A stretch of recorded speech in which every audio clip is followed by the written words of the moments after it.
Hey guys, can you hear me? I'm checking on the tech side. I'm sorry, there's still a few things I need to sort out. Yeah, can you guys let me know if it's working?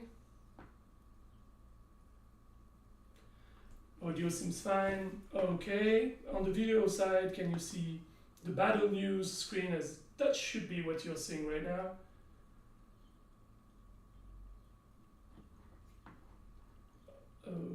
Okay, seems like it's working as far as I can tell. Okay, so yeah, thank you very much guys for joining. I'm a bit sorry about the silence part at the beginning. I'm still struggling to get all the setup done. I'm not yet on par with the level of Crucible's maestria after so long doing this, so we will be getting there. And I'm sorry if for the first stream there's a few things here and there that are not perfectly working. If that's the case, if there's anything you notice that is not working as intended, be it from the video side, from the game side, or from the audio or everything like this, just let me know. Also, in general, for those of you that might wondering, who is this guy? Why is he taking care of the stream right now, and where is Crucibles? I have a good news for you. First of all, Crucible is not going anywhere, is right there in the chat, as you can already see. The reason why he's not taking care of the stream right now is because he will be stepping down from his position in a few weeks, so we thought it would be rather appropriate for me to start taking care of the streams so that we can check that everything is working on the technical side, and mostly that we don't end up in a situation where once we don't have our Crucible with us, we end up being a bit lost in there. So that's the reason why I'm taking care of the stream at the moment. Yeah, there's already a lot of people in the chat. That's lovely to see all of you guys joining us. There are some questions about the name of the army today. Well, that will be revealed in a few minutes, actually most likely after the battle news, because this week's fight is a bit different from what we've been used to. So you will be able to see that in just a few minutes. Yeah, so I hope that everyone is doing okay. Again, let me know if everything is working fine, and if not, then at this point, since no one said everything, I take for granted that everything is working perfectly. Also, you should be potentially able to hear the music from the game once we will move to the game. Please let me know if you have some issues with the sound of the game, if it's too loud or such, because that's one of the things I still need to properly set up. Yeah, I see Randu is asking me if I have tattoos on my arm. Actually, the question would rather be how many tattoos I have on my arms, because I'm pretty much full of tattoos. I don't know if, yeah, it's my thing. So yeah, there's a lot of tattoos. I'm not going to be showing all of them because, yeah, that would probably change right away the category of this streaming, and we would not be in gaming anymore. So that's definitely for another time, basically. Actually, since I'm still waiting a bit, make sure we gather everyone before we start. Last week during the stream, there was a quiz where you guys were asked where my nickname SalG came from. I saw actually some of the answers. There were some very, very good answers. Before going to that, sorry, I see that some people are saying you would like the sound to be louder. Could you just be more specific, tell me if it's my voice that you want to hear a bit louder? If that's the case, then I can definitely do some things for that. Just let me know, because I'm a bit far away from the microphone. So, okay, my voice. Okay, let me move things around a little and let me know if it's already a bit better. We should be closer to what you guys are used to. If that's fine, we'll stick with this. obviously, if you need me to make some changes, I will do. Also, I've already said that a few times to some people that shared already some feedback in private messages. I'm French, so sometimes there will be some words that might sound a bit weird coming from me, especially if you have a silent H at the beginning of a word. So I'm very sorry about that. Doing my best there. Shouldn't be too much of an issue for most people in there, but I prefer to be upfront and letting you know. And yes, Pyro Bebop, bonjour, obviously. I hope that the Bebop part from your nickname actually comes from Cowboy Bebop. If that's the case, then obviously we have a lot in common. And yeah, I was actually telling you about my nickname. So where the SalG nicknames come from, actually it comes from one of my all-time favorite movie. When I was a teenager, I ended up watching a movie by mistake. This movie is Donnie Darko, as you guessed it, Pyro Bebop. And it was really something we went to the video club back in, the Middle Ages with my mom, and we wanted to rent a movie, and for whatever reason, she got it wrong, and we ended up with Donnie Darko. We watched probably like the first 5 minutes before my mom was like, yeah, that's not for me, stop this. I don't want to watch that. But then she came back to me like maybe 10 minutes later. She was like, well, actually, I want to know what's the story with this weird rabbit and everything. So let's try it and see. And we actually really enjoyed it. Me a lot more, obviously. And yeah, in this movie, there's a part where they explain that SalG is supposedly the most beautiful sounding combination of words that you can have in the English language based on some Oxford studies. That's just basically where it came from, and I always kept it as a nickname or some anagrams of that throughout the years. So yeah, that's basically where that comes from. So kudos to all of you that were actually able to find the answer. That's definitely impressive. There were some very good suggestions as well outside of that, so I'm quite happy to hear from that. Okay, so I think by now we should be ready to start with the battle news. So let's go and let's roll with it. We have a few things to share, as you already see probably from the screen. There's an anniversary event coming in and some news about the Power Stone slots. So let's go through that. Just checking in, you're all able to see the news presentation, right? Everything's fine there. Just giving you a few seconds to answer.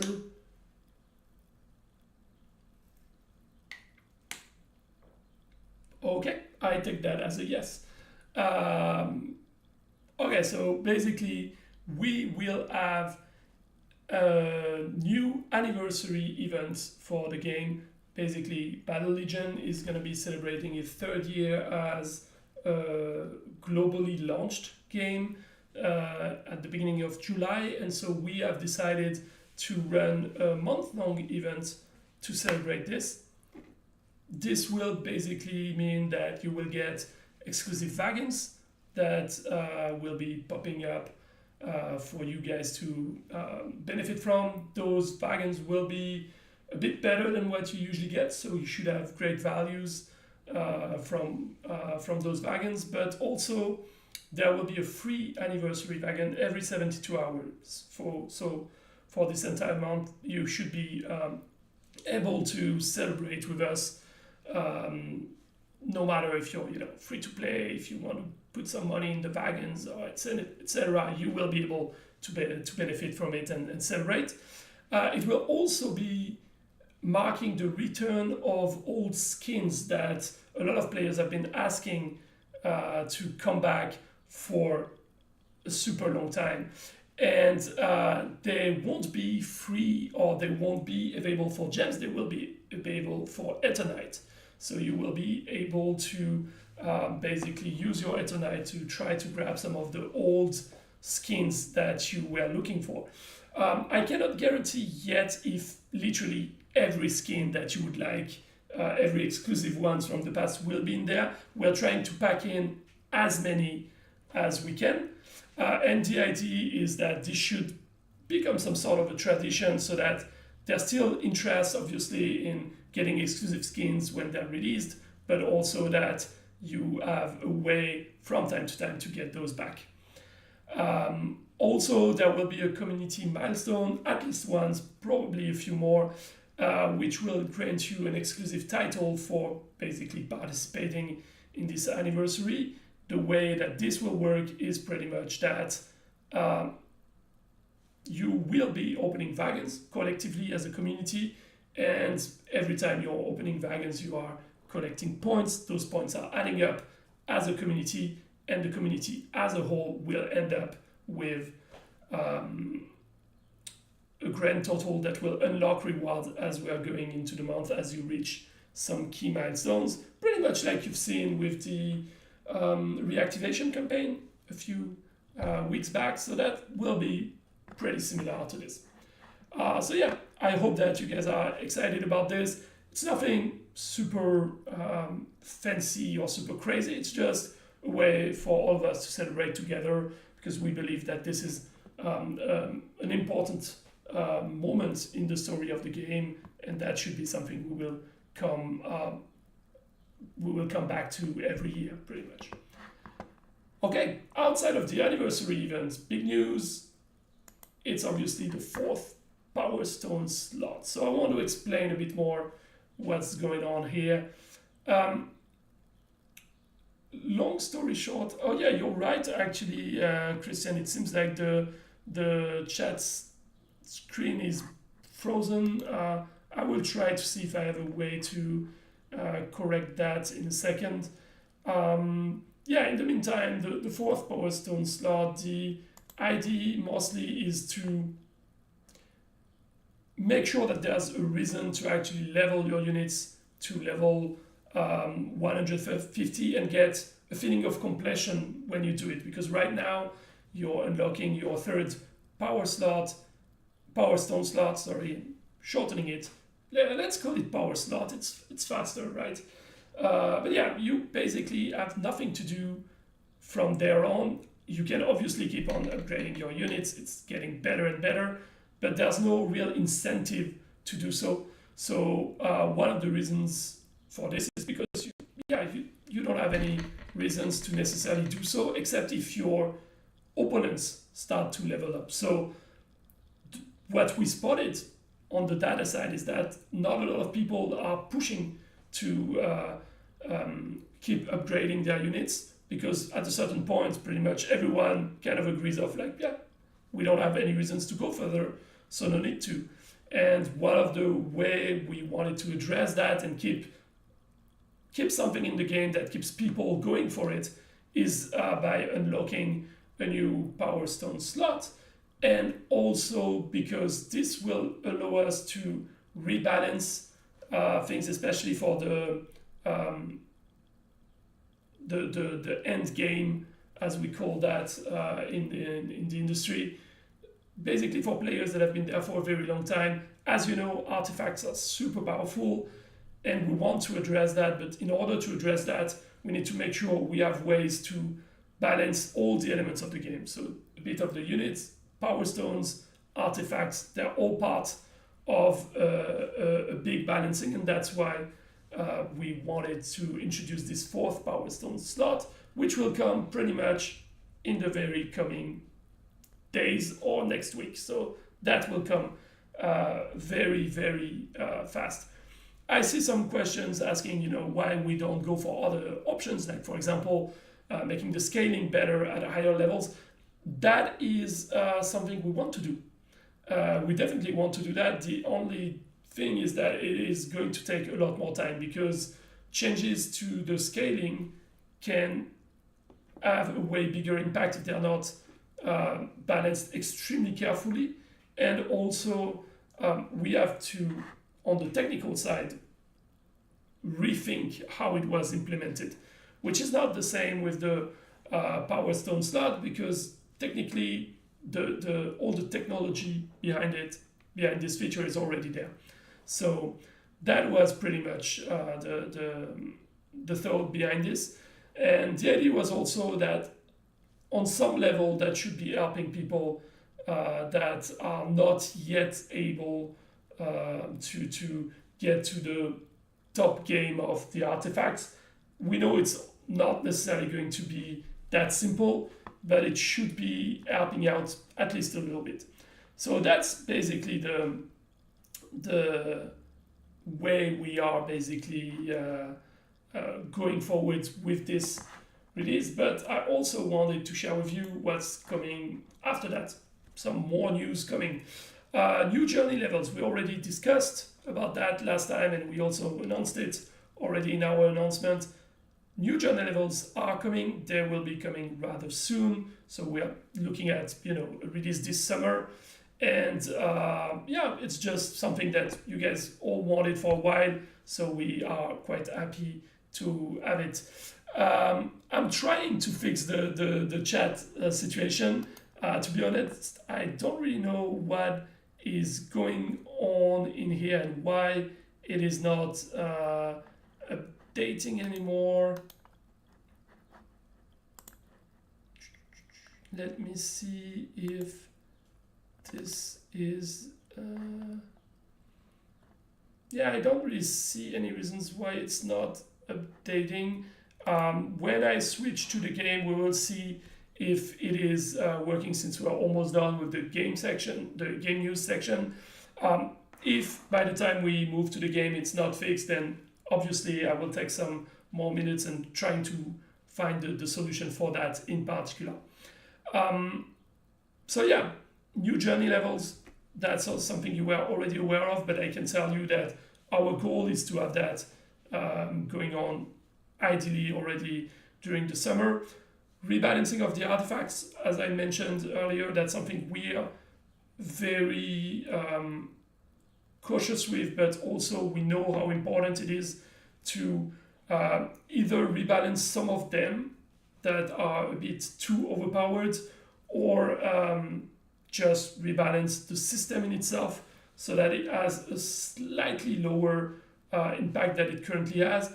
It's a tricky situation we're in because we don't want to nerf the artifacts drastically, and that would obviously piss off everyone that has been investing in those for a long time now, and there's no reasons for us to do that, but we want to make sure we can balance it at least a certain degree. So that's something we're looking at. We also announced a few weeks back that we want to look at new personal events that you will see at the event place, like the skirmish, etc. There will be more of them coming. Most likely that would be something we're looking at probably for the end of the summer or after that, but that's pretty much what we are looking at. On the longer run, obviously Clan Wars, at the moment, it's already something we are working on. So when we say on the long run, it's mostly because it is something that takes time, but it's not meant as something we do not do, that we would only start in a few weeks or something like this. We already take care of the Clan Wars, we're already working on it, but it will take a lot of time to just develop, implement right. We might also need to go through a few concept phases, test different concepts for the Clan Wars and see what would work internally before we can bring that up. So that's definitely something that takes a lot more time, and that's why we are calling it, we mentioned that it will come on the longer run. In the chat I can see quite some reactions regarding the fourth Power Stone. Obviously it's an important change, so it's normal that there are some strong reactions to this. At this point, we are always in a situation where we keep an eye on your feedback, but also on the data we collect from the game. So if we were to see that the impact is just out of control, we would definitely be able to act on that rather quickly overall. But it's also something that makes sense when you look at the game. When you first start looking at the data that we have, it just makes sense to be able to have it. As some of you mentioned, it's important to have changes in the game if we want to keep it entertaining for everyone, if we want to keep some challenges, and if we want to keep some goals for people to look after, then we necessarily have to go this road. So yeah, that's pretty much how we're doing it at the moment. I'm just checking if I'm ready with everything for the fight night, but that should be the case at this point. So yeah, I will be able to explain you a bit better what we are going to do with the fight night. Just taking a few more questions in case there's a few questions yet, again, regarding the in-game news I just shared. Armin is asking us if the artifacts will still be time-gated. At the moment, it's hard to say what we will do with the artifacts. We don't have a final decision on what we want to do there, mostly because we want to make sure we can check what's going on and we don't announce something just to then go in another direction. So we want to have the artifacts slightly rebalanced, but I won't be telling you if it will be by nerfing some of them, if it will be by changing the mechanics, etc. Those are some of the elements we're looking at, but I cannot tell you at the moment what would be the road we would follow. Once we have more details, that's definitely something we will be bringing up and trying to gather some feedback on, etc. Obviously.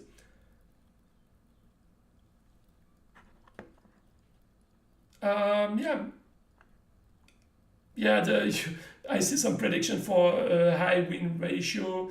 I wouldn't necessarily believe so because, as you will see, it's a bit of a special fight night tonight.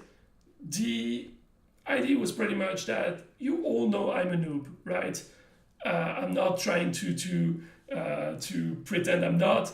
I am a noob in Battle Legion. I do not know yet enough about the game to come at and sit at the table of the champions and pretend that I am one of them. So what I've decided to do for the coming weeks is to ask our elite players to come up with suggestions of armies. That's something that has been done in the past as well.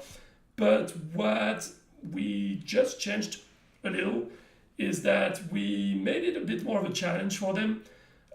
What we have decided is that if their army was selected, they would receive some gems for being selected, and the number of gems they will get is based on the winning ratio. So not the winning ratio that you will see on the in-game screen, because this one is, as you know, based on the last 20 battles. I'm acting like if it's something I knew for ages, but I literally discovered that 3 days ago. So the idea is we will look at the real battle ratio to grant them a reward. Worry not, it's nothing out of the ordinary. It's not like they will receive thousands and thousands of gems. And the idea is just that they had this challenge of saying, okay, you can go up to as much as you want for this battle, but if you start getting higher than 80% win rate, you're not going to make any more gems out of it. So the idea was to try to encourage them to find something challenging for you guys to fight, and at the same time not to go over the top so that no one can actually defeat that army, because obviously that wouldn't be fun for everyone. At the moment, we should have everything for the event. Just going for a final check, but yeah, as far as I can see, we should have everything. Also, once the event will be rolling, I will be posting the list of players, etc., as you're used to. Okay, so let me switch. Okay, can you guys see? You should be able to see my screen. No, it's frozen as well. Why is it frozen?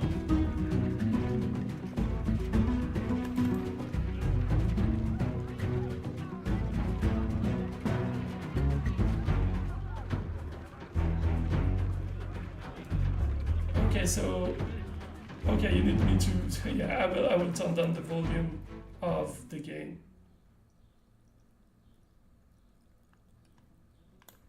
Okay, that should be a lot better, right? That's supposedly way less than, and now it's too low. Okay, I can make it a bit. Yeah, let's go with this for now. Crucible, you tell me it's silent on your hands. Okay. Okay, guys, so the next question for me on the technical side, are you able to see the actual in-game screen? Because on my end, on my return, I still see a frozen iPad screen. So is it looking good for you on your end?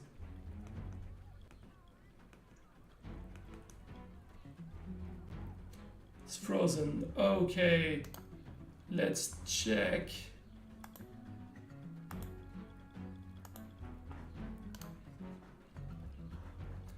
Let me see.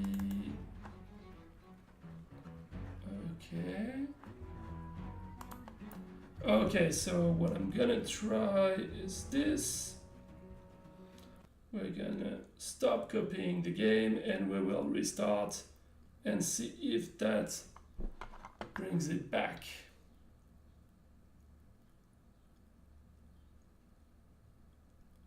Okay, at least on my end that seems to be doing what it is intended to do. Yay. Okay, so first super important information for you. As you can see, this is the game in French because yes, that's a French iPad. So how cool is that, right? You can learn French with me and we will do that right away. And as you can see on the top of the screen, it's actually SalG by Christian0029 because that's the army we picked. So I picked this army, looked at the design. I just changed the skin because for whatever reason I felt like it looked a bit better this way for the organization, and then I forgot to change it. So I hope that it's still looking good. Yeah, I see say or TSA saying super fun. Yeah, it's gonna be fun. It's gonna be fun. Well, I hope so at least. Yeah, Christian, you think it's beautiful? Yeah, I think so too. I must admit, there's a few changes to what you shared with me, mostly because some of my units were a bit stronger, some are a bit weaker, so there's tiny differences.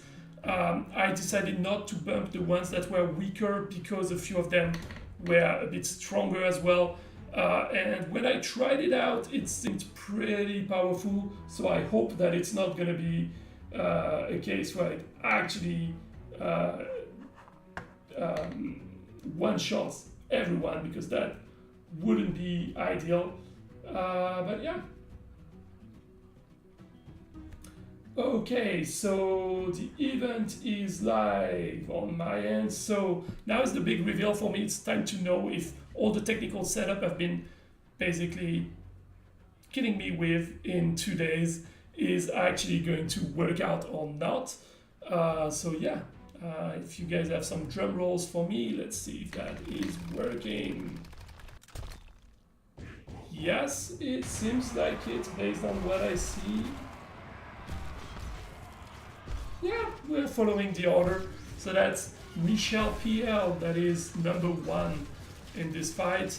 And yeah, actually I'm happy to see that it's not as overpowered now that I'm facing the real deal of players than it was in my trials. So that's good to know, at least, that it's not going to be 10 seconds fights all over.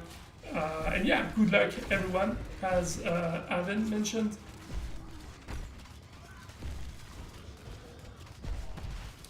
Yes, the comment table, you're asking me about the Fight Night players in the description. It will come in about a few seconds if I just manage to do several things at once, because that's one thing I have to give a shout out to Crucible for is quality in doing tons of stuff at the same time.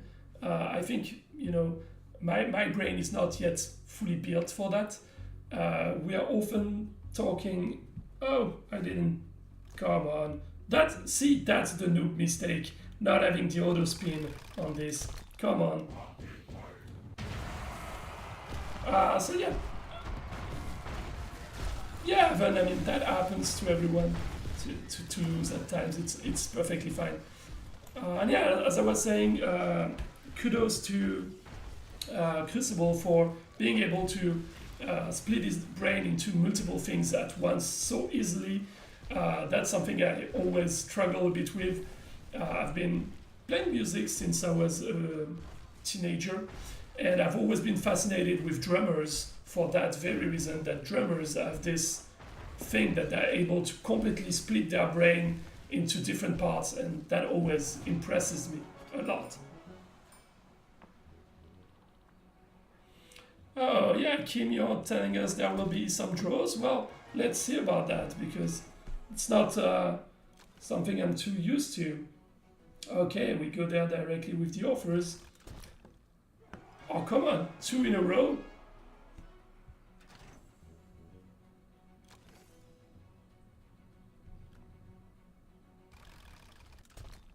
Okay.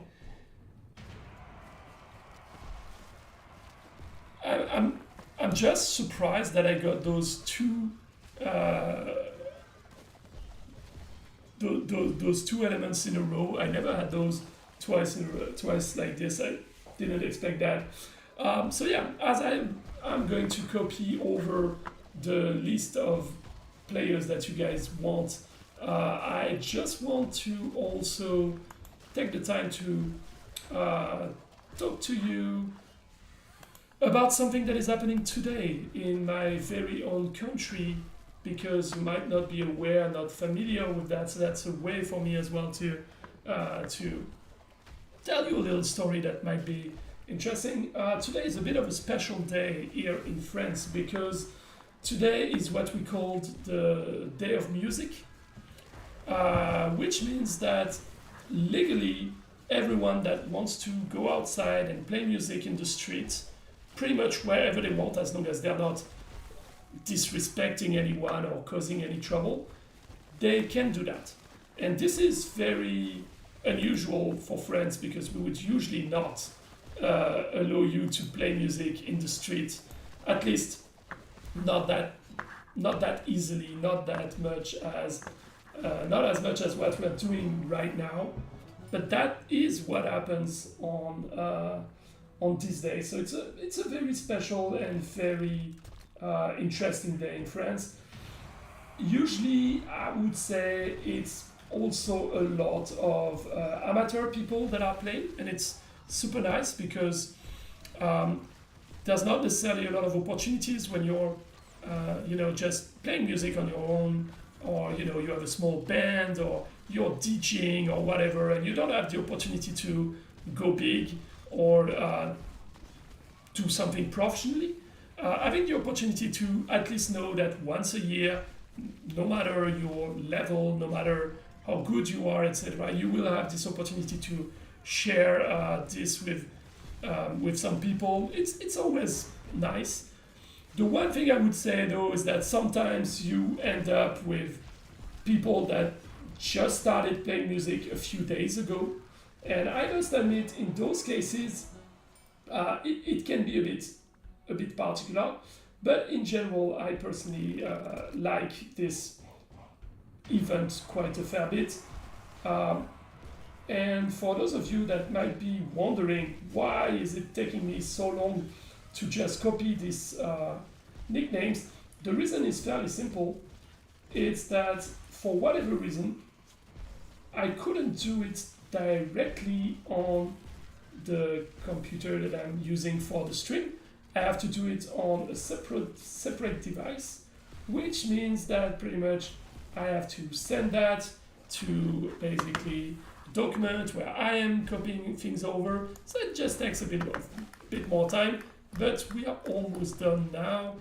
And yeah, as I said regarding the day of music, there are pros and cons. There's a lot of interesting artists you can discover that you would have obviously never heard of before.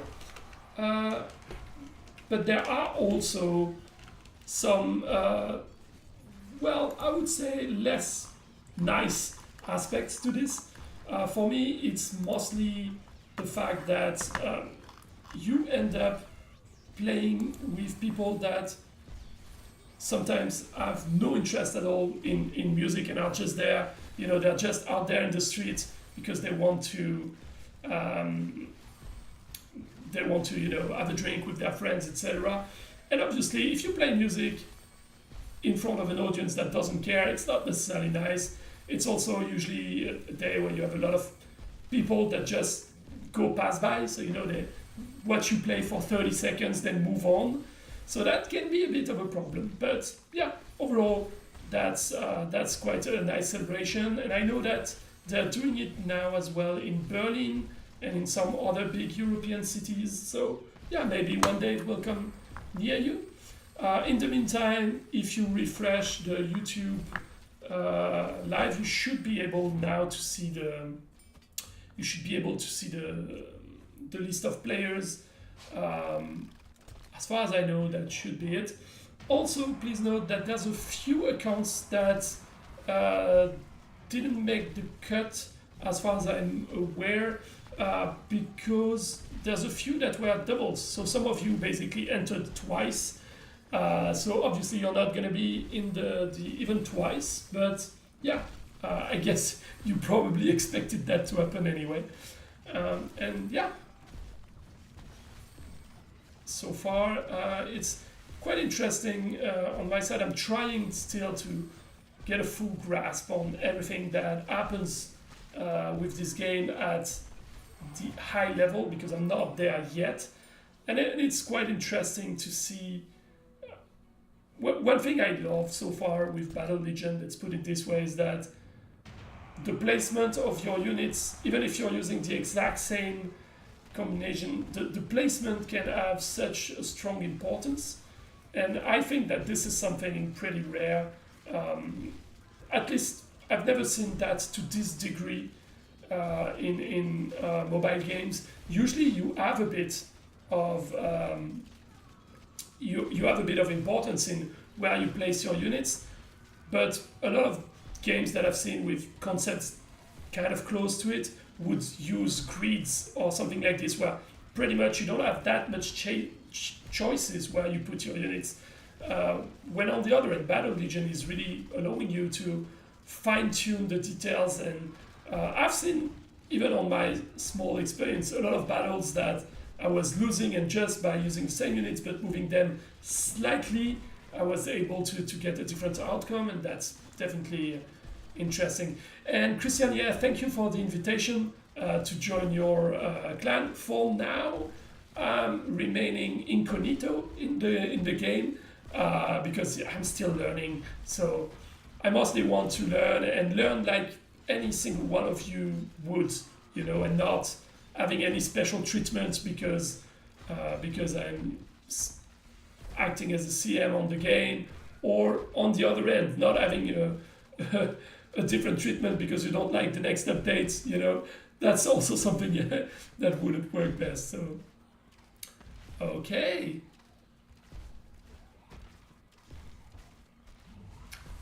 Yeah, it seems like people really want me to join Eternal Souls. I will give you that I really enjoy the name Eternal Souls. I feel like, you know, I feel like if you join this clan, it seems like it's a badass clan. You know, it's not the name, at least to me, screams like, yeah, we want to reach the top. So yeah, I'm not gonna say no to anyone asking me, I'm most likely not going to say yes to join any clan for now. But yeah, I like the name a lot. And yeah, so far the winning ratio is quite good, but it's not too OP either. I mean, yeah, that's not necessarily the best example for now, but I'm happy to see that the army is doing what we had in mind. One thing some of you might be wondering as well, why we wanted to have quite a challenging army. The reason for it is that, to me, when I watched the stream, I want it to be something where I see some challenges and something I'm not seeing on a daily basis. And at the same time, of course, we want most players to be able to join. That's why we're thinking about maybe on the long run, we could think of having brackets. So let's say, hey, instead of having one stream with one army, I could basically preload 3 armies and have 3 different way smaller fight nights, where one would be for players that are more intermediate, and you would pick in the form if you want to fight the strong army, the medium one, or the lower one, obviously with rewards that would be adapted. But that's something we could think of. In general, any single idea, any single suggestion you have for the streams, we are pretty much welcomed. I think it's something I already said a few times, but we do those streams for you, right? We're not doing the stream for me. I'm not doing it as an ego trip or whatever. We're doing this because it's something that you guys enjoy, so we want to do what is basically the most interesting for you. Obviously, we don't base ourselves only on the feedback we receive. We look at the data as well, because we know that we have a lot of people that are not currently watching the streams as well and might be watching if we made some changes. So we are trying to balance it out between what people are currently liking, what they would like us to do, and what the people that do not watch are also asking us to potentially do. That's when we had this survey last week or 2 weeks ago now regarding the streams. In next week's stream, actually, we will probably spend 5-10 minutes together discussing the results of this survey and what we want to do, at least for the summertime, I would say, with the streams. And yeah, we'll share with you the formula we're thinking of. Don't expect any big changes. Obviously, we're not going to be, it's not like tomorrow I will tell you, hey, from now on, it will be a live event in Las Vegas and we will invite all players for a big party, because that's not really realistic. But we want to see what we could do, and we have some different ideas we're looking at. So yeah, really, if you have any ideas, just let us know. That's definitely gonna help. Yeah, Crucible, maybe don't buy the tickets for Las Vegas yet. Maybe wait for any official announcement before putting that there. But yeah, I mean, on the other end, you can also go to Las Vegas for your own entertainment. Personally, I can tell you what I would do if I was to go to Las Vegas. I would go there from either from October until March, because I would go and watch an ice hockey game, because I'm really into ice hockey. And so yeah, going to watch an NHL game, even if I'm not necessarily the biggest fan of the Las Vegas team, but an opportunity to go watch an NHL game would definitely be something I would be up for. So yeah.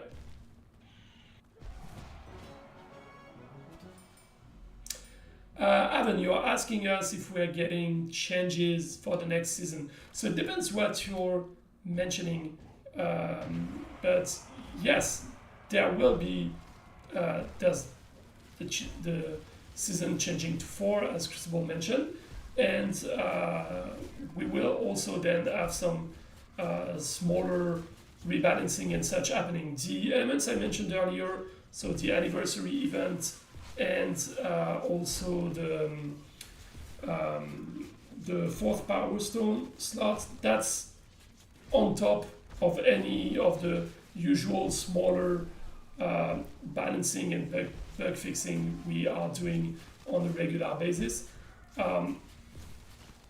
Basically, to put it, to kind of explain a bit better what's going on there, you have your game design and game balancing team, and these guys are the ones working on the balancing that you're talking about, or the design of new events.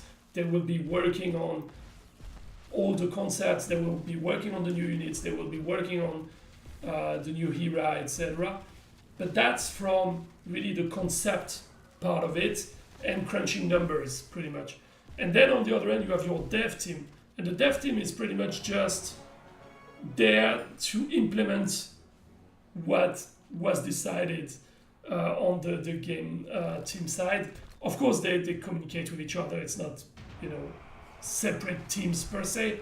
But the reason why I'm explaining this is just to explain that adding a 4th power slot, a power stone slot, why do I always want to shorten it in one word? So adding a 4th power stone slot, this on our hand was more of a development work, because the feature already existed and we looked a bit at the balancing and some data, etc., but we didn't have as much to do on that end. It was mostly about how we implement that on the development side. For the anniversary event, it's a bit of a mix of both, but since it's mostly using elements that we are already familiar with, it was mostly about making sure that on the development side, we have things ready on time. So that's why we were still able to get some tweaks and some small balancing changes, etc., coming in the upcoming season, and most likely with the next era, etc., because they're pretty much not dealt with exactly by the same people or the same team. Just to explain a bit how things worked. In general, always willing to try to explain to you a bit better how things work, behind the scene. And yeah, sometimes there are things, of course, I cannot share. I'm not going to tell you, anything secretive from the company side, but there are some stuffs that we can definitely share and better explain. It's in our interests in general to get you guys to understand better how we develop the game, how we work on it, because it also helps us explaining to you later on the choices that we make. If we decide to change the behavior of a unit, you will be able to understand better why we do it if we were able to tell you what we looked at, what were the people that worked on it, etc. So we try to explain to you a bit what's going on there. So if you have questions in general about the how things work on that side, and as long as it's neither secretive or too technical for me to even understand, because that could happen as well, I'm all ears and ready to answer to this kind of questions.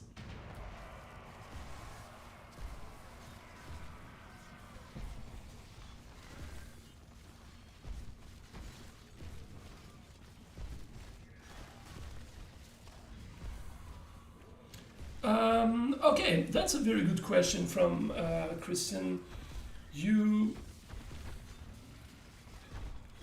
wanted to know if I'm going to be managing only Battle Legion or other games. That's a very good question. I'm actually in a slightly different position than Crucible was for Traplight, for example. And this means that I'm indeed not going to work only for Battle Legion. Technically, my role is to ensure that we have everything we need to do good community management for Battle Legion. This means that I'm making sure that before Crucible moves on to new adventures, it gives us all the information, shares with us all the knowledge we can get, and we make sure we learn as much as we can from him. That means as well, I want to make sure we have a process that works for everyone, for collecting suggestions, for the streams, for the discussions we have on a daily basis with the community, etc. Today, everything is working perfectly fine for Battle Legion on that end, and we feel like we have a very solid base for this. It is quite possible that I would also work on other titles that would require me more on that strategic level. But if that was the case, that would mean you would get someone that would work on Battle Legion, following the processes that we've put in place and keeps on improving them, etc. Long story short, you will never be without CMs and without anyone to communicate with. But it is a good question, because indeed, on the longer run, it is likely that I will not be the only person taking care of streams, etc., for example. So yeah, that's the way we structure things. Yeah, I hope that this answers your question. Crucible, you actually went to get a bottle of cola from the freezer. Yeah, I mean, I get a cola here as well, so I'm guilty of that. Right now it's getting to the summer season, obviously, in France. I mean, today is the first day of the summer, and since I'm rather in the south of France, it's actually already quite high temperatures, and it's getting worse because lately we have our days are basically way too warm, and so we have thunderstorms because the heat wave came too fast to us. So it's been like 10 to 15 days now that we are getting we are, I think, let me check today. Well, right now it's okay. We are around 30 to 32 degrees, so not so far from what you have in Finland, actually, Crucible. But in our case, what makes it hard at the moment is mostly the humidity that we have because of the thunderstorm, which is what I don't like quite much. But I can imagine that 29 degrees in Finland must be crazy. I've been to Finland, I think it's 6 years ago or something like this, for a music festival in Helsinki, and it was around this period of the year, because I actually, I saw some pictures of that a few days ago. So yeah, that was around this period of the year, and yeah, I cannot imagine what it would be like with 29 degrees. Oh yeah, for Texas it's probably nothing. I can imagine that. I mean, for France it's also like having about 30 degrees in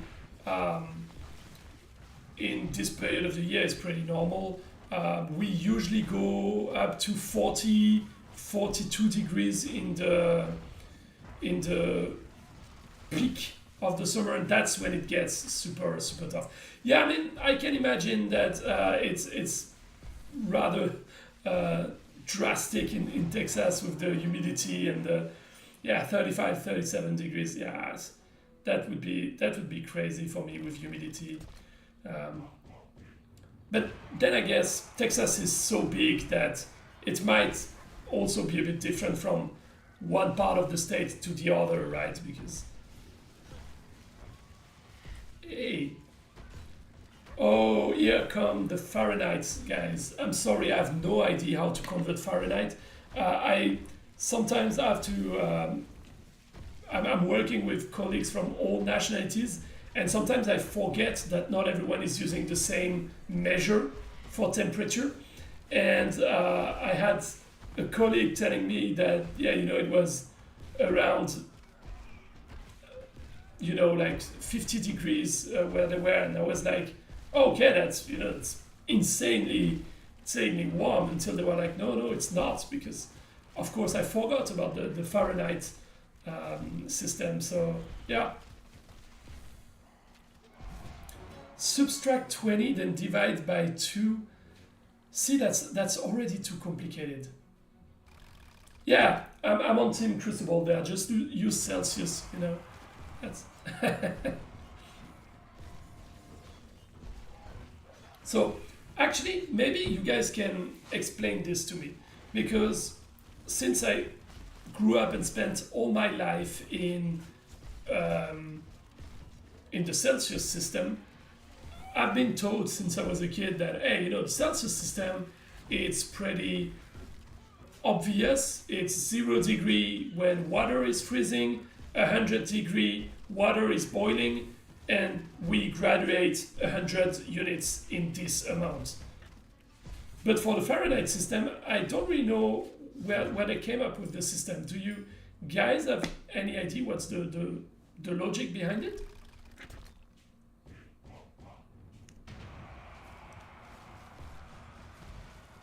Yeah, I feel like I'm starting a Cold War with the Fahrenheit and Celsius debates. I mean, at the same time, it seems like the most inoffensive kind of fights we could have, so that's okay. If we only fight about the measurement of degrees, it's super good.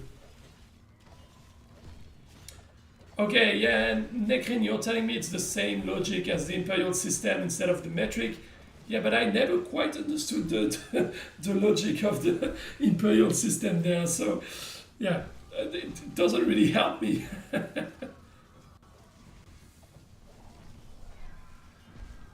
I didn't say it. Crucible. You said it. If that's on you. Now, to me, actually, what is weirder is probably the UK, because in the UK they mix units, and that is, to me, the most confusing part. Is like they will use kilometers, but then they will use also the imperial system for some stuff. That is where it's getting very, very tricky to me. I'm fine, even if I have to relearn an entire system to understand how you deal with something, that's okay, but just don't mix it too much. Oh, see, it's the same for you in Puerto Rico? I didn't know that. Super weird. Oh, we have the explanation there. That's interesting.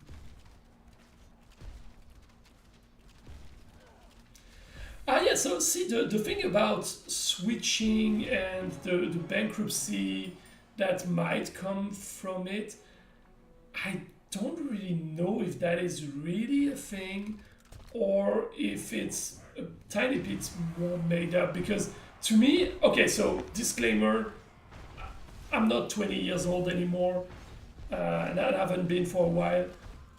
When we moved to the year 2000, we had this big, the bug of the 2000 kind of myth that, all the computers in the world would collapse and that was it. And that was the same idea, like, the economy will go bankrupt, etc. And ultimately, yeah, nothing really happens much. You just had to do an update to your system. And yeah, I do not know if really switching systems would be that. I mean, wasn't it a few years ago that an entire island switched from driving on the left side to driving on the right side, like overnight, and it went well? So if those guys were able to pull this out, I think we can switch anything we want.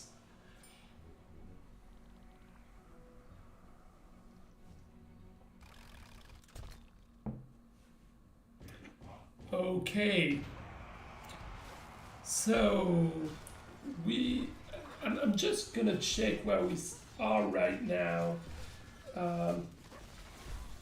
to get an idea of how far we've been with the fights so far.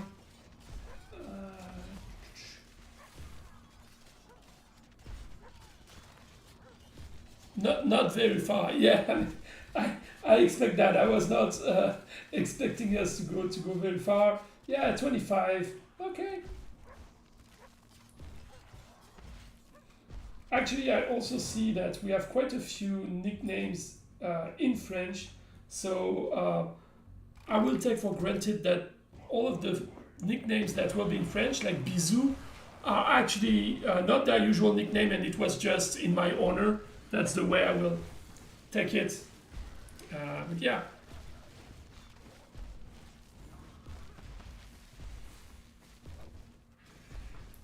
What, Crucible, you're saying my device is slowing down the battles?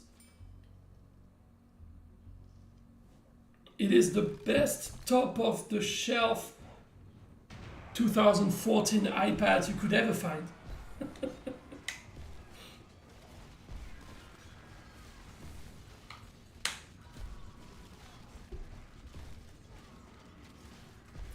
No, I'm not gonna give out gems if you're French. That would be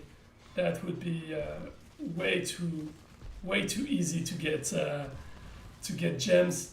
You know, if you were to knock at my door right now and tell me, "Oh, I'm watching you streaming right now," maybe I would do an exception.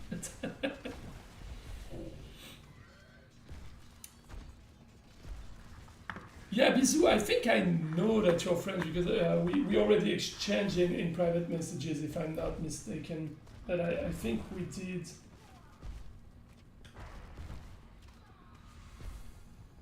Or maybe it was not you. There's so many French people.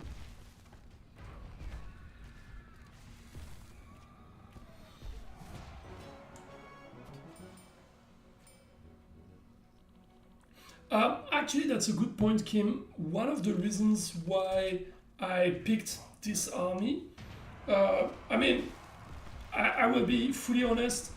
Again, I don't have the expertise to decide what army should make the cut or not, so it was pretty much just, you know, a basic draw of number, you know, number generator between army X and Y, give me a number, and that's the one I went with. But one thing that made it that I was like, okay, I'm gonna go with this one is because there was the spare and I wanted to witness a bit more what was going on with this artifact at level 5, etc. So it helps a little.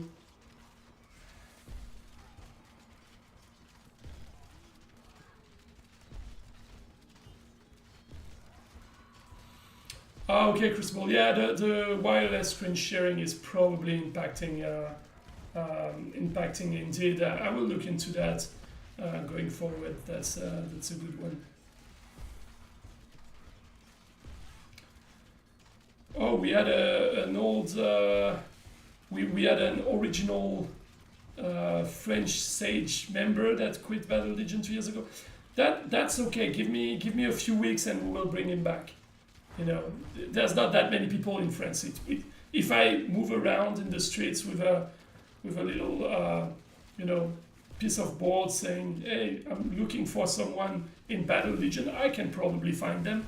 You know, just give me a bit of time.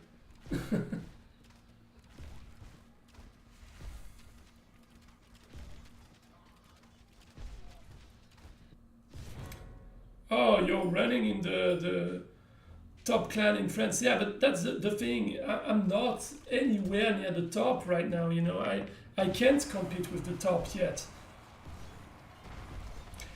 Negrin, I'm not fully sure if we will have balance changes right with the next. Well, let's put it this way. There will be a release that has the anniversary event and probably the 4th Power Stone slot, and I'm not necessarily sure if there will be any balancing changes with this, but that doesn't mean there will not be changes, balancing changes in just a few weeks, because this release we're doing is kind of out of our usual cycle of releases. So technically, we should still be able to see some changes. Maybe with Season 4, maybe with the new era. But yeah, that's pretty much all I can say at the moment. I do not know when the next... so, again, the release, including the anniversary event and the 4th Power Stone slot, should be released by the end of this week, early next week. And then I do not know yet when the next usual patch note will come out. It shouldn't be taking too long because we're already working on that. And anyway, there will need to be one for the new era at least. But potentially there might be some changes done before that, indeed. I can compete in 3 years if I... Yeah, the thing is, I hope I can compete in less than 3 years, but most importantly, and this is just my philosophy in the games that I'm usually handling, I do not try to become an expert myself. My philosophy is that I'm almost always joining on games, as you just said, Evan, it's too hard to catch up. I'm always coming on to games that exist for a long time, and the expertise that you guys have on this game, I will never be able to catch on it. And I consider that it's not a problem because I have you. So the way I usually see this is that we work very closely, and that's something you guys will see in the coming weeks and months. We try to work closer and closer with the game stages, the elite players, and the feedback we receive from all the players as well, because that is what we where we get the expertise that we don't necessarily we are not able to get it ourselves just in a few months or whatever. And I don't want to tell you, hey, you know what, guys, for the next year you won't hear from me. I will only come back once I have at least a year of experience in the game, because that wouldn't really work out. There's some comments regarding the game being a bit slow. Again, really, it probably is the wireless system. I will look into that and see what we can do for that for next week. For this week, probably there's not much I can do there. But yeah, I will see if there's any way we can optimize it. I know we're not using an emulator. We're directly running on an iPad. But indeed, it's a bit slow. So yeah, I will look into what ways we have to optimize it a bit for the coming streams. And again, as I told you when we started this stream today, it's really a learning curve, and for me today it's mostly making sure we're able to get things going, that there's no major issues on the technical side, that the video is working, the chat is working, you can see the game, you can hear a bit of the music, you can hear my voice, despite the fact that I know I don't have the most pleasant voice in the world. But that's a fun fact, actually. When I was 4 years old, I already had the exact same voice.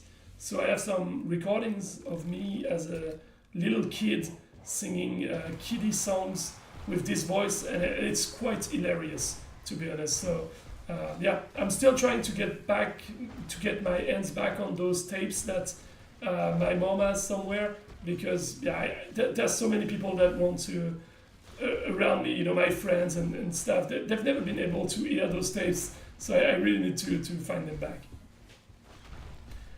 What made me pick this army instead of the others?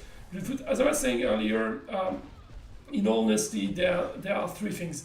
The first thing is I looked at the technicality of making this army.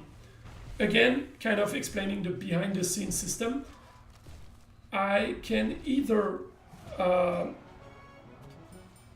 create a new account and basically build up all the units to the level we want, all the stuffs to the level that needs to be there, or I can work with an account that we already have that has these units. The problem is we don't have an easy way to reduce the level of units or the levels of artifacts, etc. on those accounts that we use for the Fight Nights, which means some of the armies that were shared with me, I knew that I would have to create a new account, flag it, use it for the Fight Night, etc., which is fine, we can do that, but simply for this first stream, I wanted to keep my work on setting up the army as minimal as possible so that I could focus on making sure the overlay worked, that the video worked, that the sound worked, etc.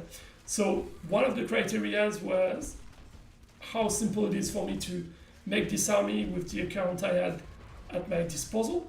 The second element, I wouldn't say necessarily how beautiful the army is, as Christian mentioned, but I would say how much it caught my eyes, and saying that, it's really subjective, but that's one of the things I looked at is like, oh, when I saw it, did I feel like, oh, that can be a cool army, let's go for this.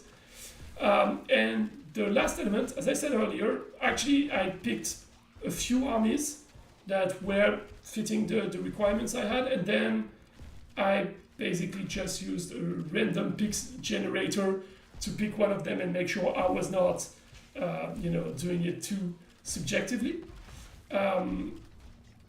And that's actually funny that you use so I know that the RD stands for this unit that you love so much, but fun fact there as well, one of the anagrams that I've been using for years for my nickname Celador turns out having the initials RD. I'm not going to tell you what it is because, I don't want you to start chasing me down on every website ever. But indeed, as Crucible just mentioned, there's an R and a D in Celador. And yeah, one of the anagrams I was using was starting with an R and then a second word with a D. So yeah. And also RD is the model of one of my favorite Gibson guitars. So yeah, I like this. That might be the subconscious reason why I picked this army up.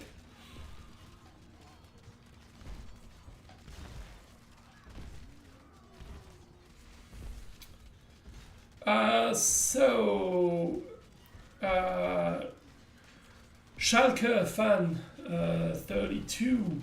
So I see some people are watching the Bundesliga here. Well, are they still in Bundesliga or did they go down in Bundesliga 5? I'm not sure anymore. I don't want to upset you with this. Anyway, yeah, you're asking about the costs. When you have elements that you think is any element you see in the game that you believe is a bit overpriced, just let us know. There's a few things to know about pricing in a game.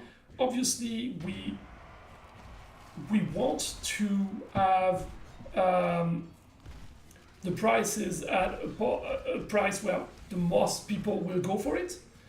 But there's also a lot of other elements that come into play in terms of marketing. One that I always explain to some people is that, and to the players I'm working with, is that we cannot make all the offers interesting. So sometimes it can happen that something is not that interesting precisely because it also highlights the one that are interesting. So I'm not saying that it's the case in this very element, but just one thing to consider as well. But yeah, if you spot something like this, just let us know. We'll always forward it to the team, and maybe they will agree with you. And yeah, just a 4-hour stream. Well, in such case, that's perfectly fine. I will just make sure that we order pizzas and can go for it. But yeah, we'll see how it goes. Now the good side of today's stream is that yes, as you can see for now it's rather slow, but the good side is that we also have slightly less people that joined in than usual.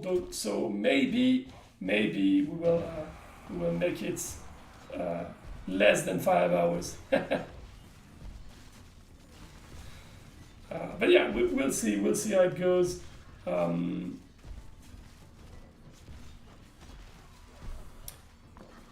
And so actually, SalG fan, I was mentioning the team simply because I actually lived in Germany for many years. And so I was never really into football before. I mean, not especially at least.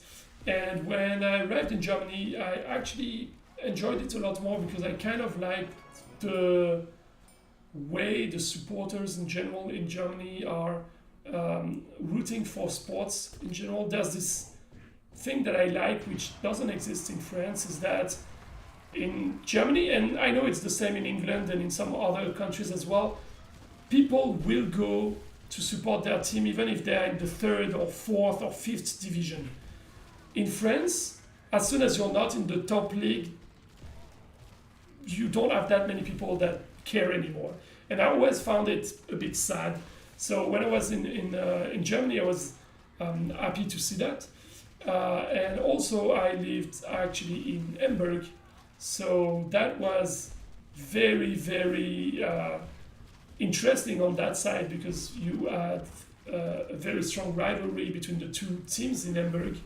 And that led to some crazy moments.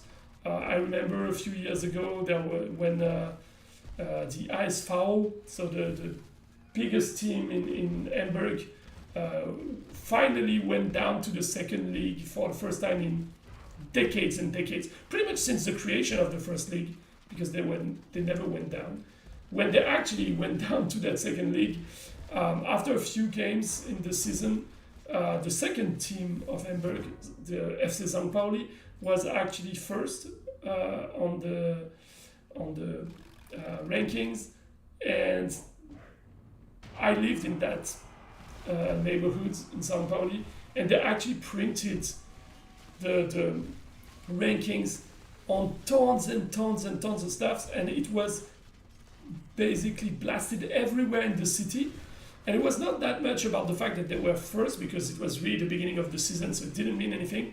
But it was just the fact that they were just above the HSV. That was quite funny to witness this kind of rivalry in this case, because it was very inoffensive. Again, I kind of like when you can have arguments and stuff like that without any form of verbal violence or anything like this. And so in that example, that was quite funny.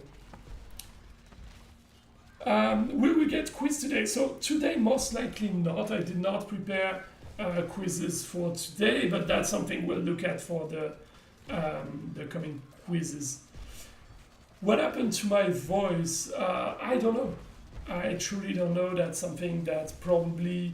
I mean, I was going to say we should ask my parents, but my mother actually has the same voice, so I guess that's just in the family. The good thing with this voice, though, is that it allows me to scream a fair bit. I actually was asked a bit earlier by someone if music was one of my hobby. Yes, music is a big passion of mine, and this voice allowed me to do backup vocals and screamings in punk bands in my teenager years, punk and hardcore bands. So yeah, it's not necessarily the kind of music I'm listening to and playing now, but that was the case earlier. So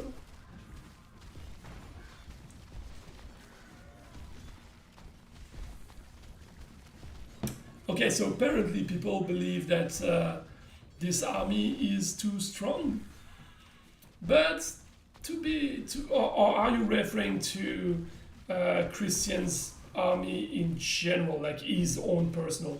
Because Yeah, this one ultimately, when you look at the winning ratio so far, it's pretty fine, I would say. I mean, it's good, but it's not overdoing it either.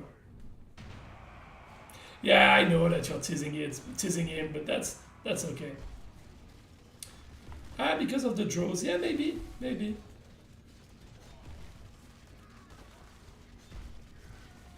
Yeah, so what I will do is next time the challenge for the elite players will be to build the army that can wipe out opponents the fastest. This way we don't have any issues with...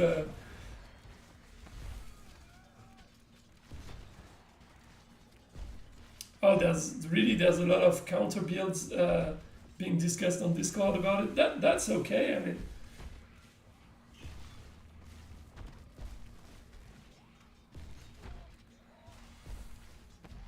Oh, Schalke went down a few years ago. That's what do you mean? I'm lost. I'm confused about what you were referring to. Michael Myers.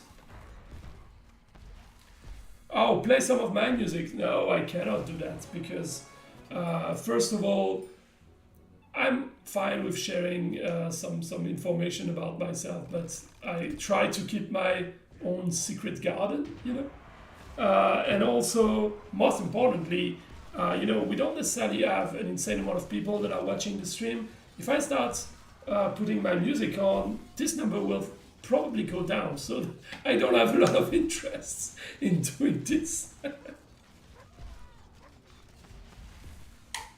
Now, to be more precise, nowadays I'm mostly playing music. So for those of you that are into all the different genres of rock and metal, I'm playing a mix of stoner, doom, sludge, post-hardcore kind of thing. So it's heavy, it's violent, and it's a good way to relieve all your stress after a week of work.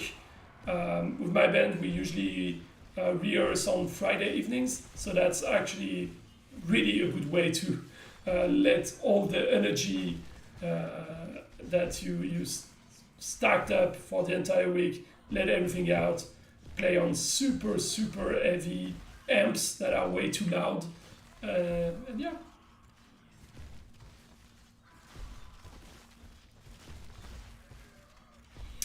Skins for artifacts. I mean, technically, that's not necessarily something we wouldn't do. Like, I could imagine if that's something you guys would be interested in, we could do it. The main thing for us would be to consider, is it something that players will actually chase? You know, is it something that you would be willing to spend more time in the game or spend more money as well in the game to get these kind of things? Will you spend more time in an event if it's to get a skin for an artifact? Ultimately, that's the question, because when we do a skin, and it's the same for the units, when we add skins, the idea is that we want people to go for it, so that it justifies, it's a basic 101 business thing, right? We release a skin because we want people to go for it, and people go for it because it's a brand new skin, and once the novelty effect has passed, we release another skin, and we know that people are going for it for their units because there's a very strong connection between players and their units. Is it the same for the artifacts? I'm not so sure. Yeah, Christian, you're mentioning the fact that for you it's titles, then skins, then adding stages, for example. The way I see it is titles are something that will happen anyway. As I told you, we have one that will come just for the anniversary. This one is more of a global one that the active players should all get if we are able to reach the community milestone. But adding new titles, it's something we can easily do, and it's already in the pipeline. There's no problem with that. On the technical side, it's rather simple. The problem with titles is more thinking of something that is interesting for players. So if you have in mind something that could be interesting for players to chase and go after, any suggestion, we'll take it. But titles, really, we can have those released quite easily. Skins, as you know, there will always be new skins coming in. It's part of what makes the game what it is. We've heard you as well that all of you are asking for some units that have very little skins to get more. So we are looking into that. And one thing that we are looking into is what the data that we are looking into, let's say it this way, is we want to look at the units that are what are the units that are used and what are the units that are lacking some skins, so that we try to find if there's a unit that is quite used but doesn't have that many skins, this one should be the priority for us to bring a skin, right? And then of course we'll go to all the units until all the units have more skins, etc. But we'll try to focus as well on the ones that people are using if they don't have too many already.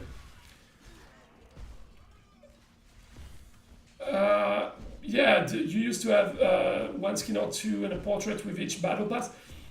I'm not sure if I cannot take any engagement there that this is what we're going to do as well, but I would expect that going forward we'll get closer to that, because again, Godspeed just started not so long ago working on that aspect, so we had to focus on getting the key elements in on the technical level, etc. Now we can basically also look at those indeed. So yeah, probably they will come. More dark theme, more medieval theme. Yeah, we can definitely look into this. For me, what is interesting with skins is technically it's kind of limitless, right? We can always come with new ideas, and it's potentially less problematic in a way as with units. Like, you know, if you come up with a brand new unit and it's really not on point with the style of the game, it's problematic. But a skin, technically, you have a bit more freedom. You can go a bit crazier, I would say. So, Randu, you're talking about a title for unit donations. That could be interesting. I'm not sure if that's something that can be easily tracked and monitored on the technical side, but if it is, that's definitely something we can do.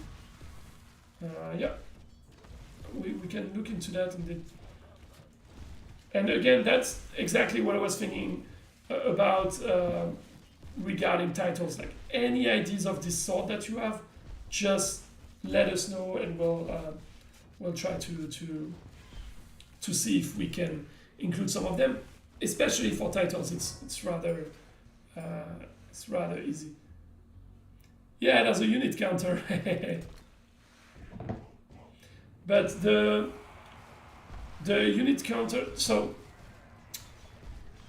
let's put it the other way around. The idea is not necessarily if you guys can see the donations, but rather is it tracked on the system in a way that can easily be reused as an object that a title points to. Long story short, what it means is, do we have a kind of a rewarding system that once you reach a certain number, it gets triggered and gives you a title? Maybe it is, maybe it is. I just really don't know, so that's why I don't want to take any guess there. Oh man, this battle is crowded. It starts to look, looks like a Lord of the Rings battle almost,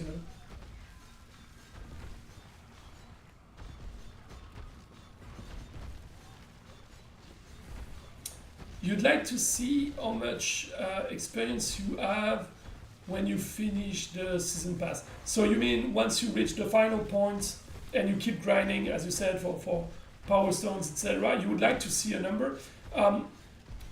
That's technically a good idea. I know that in some of the games I've worked in the past, they had pretty much a ranking. Once you finish the the season pass, you had a ranking pretty much of XP for the guys that were really going overboard and going really, full in. And yeah, potentially that could be interesting to try to see if we can add such a ranking and give you guys some extra reward for going this extra far and make a bit of competition out of it. In general as well, one thing that is important for us with Godspeed is that this game is a competitive game by essence. So we need to make sure we bring enough competition to keep people engaged, to keep people motivated, and to keep people challenged. So that's why we believe so much into the clan wars, because we need this pretty much. We need this competition, and clan wars is obviously the best way to get the competition going.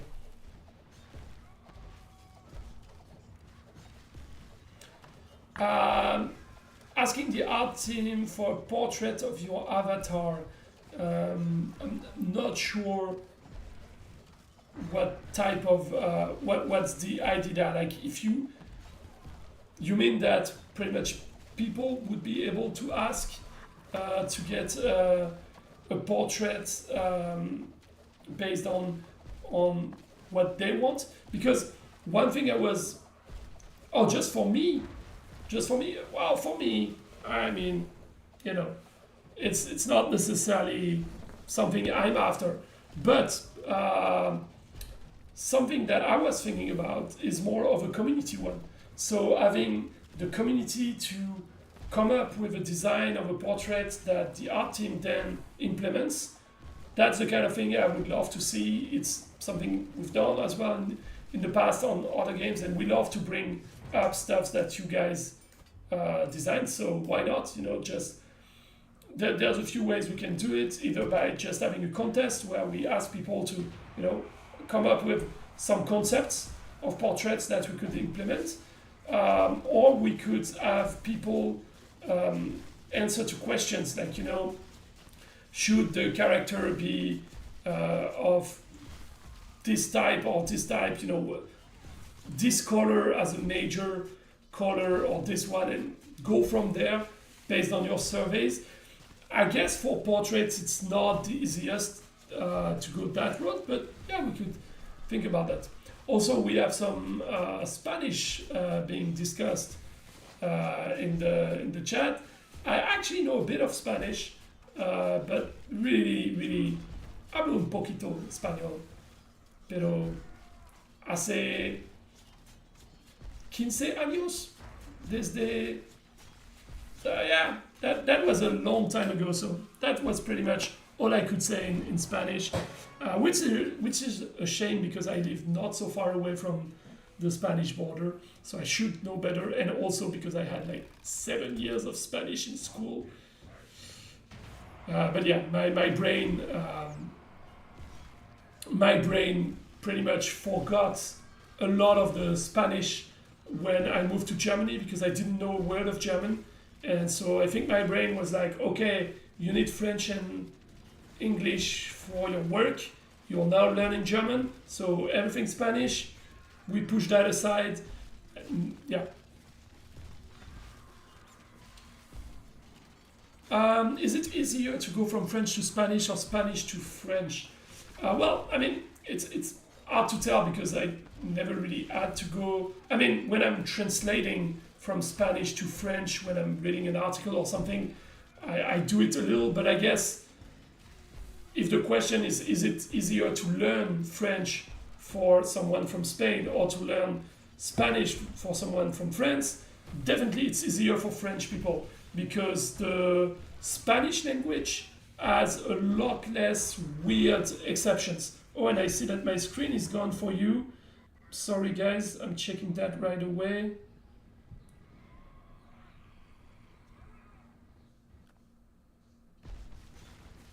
Come on. Why is it gone? Yeah, I'm working on the screen being frozen, guys. Shouldn't take more than a few seconds. Okay. I'm just waiting for the screen copy to restart, and it should be good. Just a second. Come on.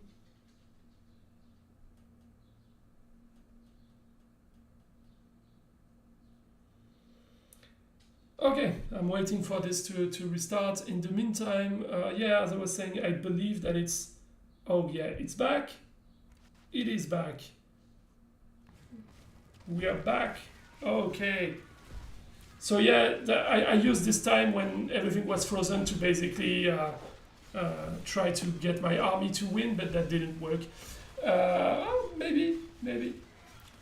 And yeah, in general, it's still easier to learn Spanish for French people, I would say, because the French language has way too many exceptions on absolutely everything.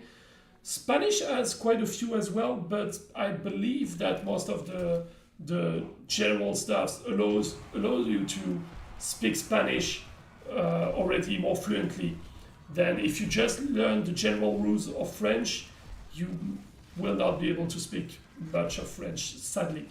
On the other hand, the one thing that is harder for Spanish, especially for Spain, more specifically, so not for Central and South America, but for Spain, what makes it harder is that you also have Catalan and you have a lot of different languages that, you know, if you learn that, it won't really work. So yeah, that's one thing. There was a question, a comment rather. Yeah, a few comments that I didn't have the time to comment on. Yeah, I understood it, Crucible, that it was referring to a portrait for me. I mean, technically I'm fine to have one that I could use for the thumbnails, etc. But at the moment, I much rather make sure that the art team is able to spend time and deliver all they need to deliver for you guys, and I come second into this. So maybe at one point, but for now, I know that they have their hands pretty full with stuff to do, so let's focus on that. And yes, Necrin, I said that it looked like a Lord of the Rings battle. It's a bit of an exaggeration, obviously, but yeah, it was a nice looking battle, especially. You know, I tried to look at those battles as well from the perspective of someone that does not necessarily understand everything of it, which is easy for me to do since I don't understand everything that is going on, even if I'm getting more and more knowledge about it. And yeah, it just looked quite great. I believe as well, because of the background, like the field that you used, it blended quite well, so that's why it made me feel like it. Yeah, King Bibik, you were reacting to the Clan Wars aspect. Indeed, the game at the moment is a bit too single-player sided from our perspective, and I believe it was also Traplight's perspective, because they already started to work on Clan Wars at one point, and that's something they're pretty aware of as well. It's just a question again of implementing such a feature. It's a lot of work, it's a lot of resources that you have to invest in that, and you have to set priorities for this, and I can understand that it's not necessarily easy to be able to allocate those resources for that. That's what we try to do at the moment, but that might not always be feasible either. So we'll see. But we indeed believe that clans need to fight more directly in order to create the competition and the thrill and the excitement in between clans. You know, the one thing that I'm missing so far in Battle Legion is that I still didn't have any clan leader come to complain to me about a drama with another clan leader. And you know, I want the drama, you know, between clan leaders. It should be there. So, yeah, we'll probably have that. Yeah, Randu said bye. Yeah, it just was a bit delayed with rechecking that the game was running. So, yeah, sorry if I missed that.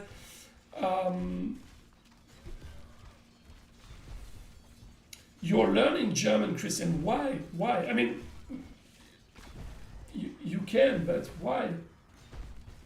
Evan, you're speaking Italian. I don't speak Italian. I do understand it quite well, though, because for anyone speaking French, Italian is a language we can easily kind of understand. I wouldn't understand everything you say, but you know, if for basic conversations, I would probably be able to grasp what's going on a bit. But yeah.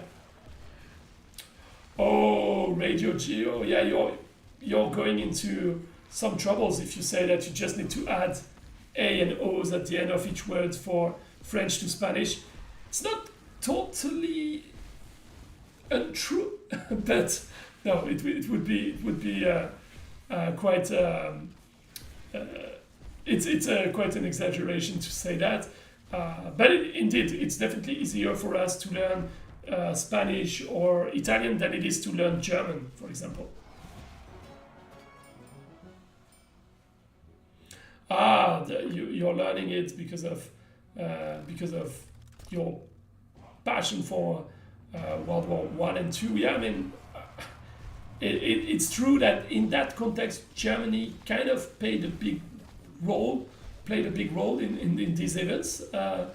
So yeah, I can imagine that.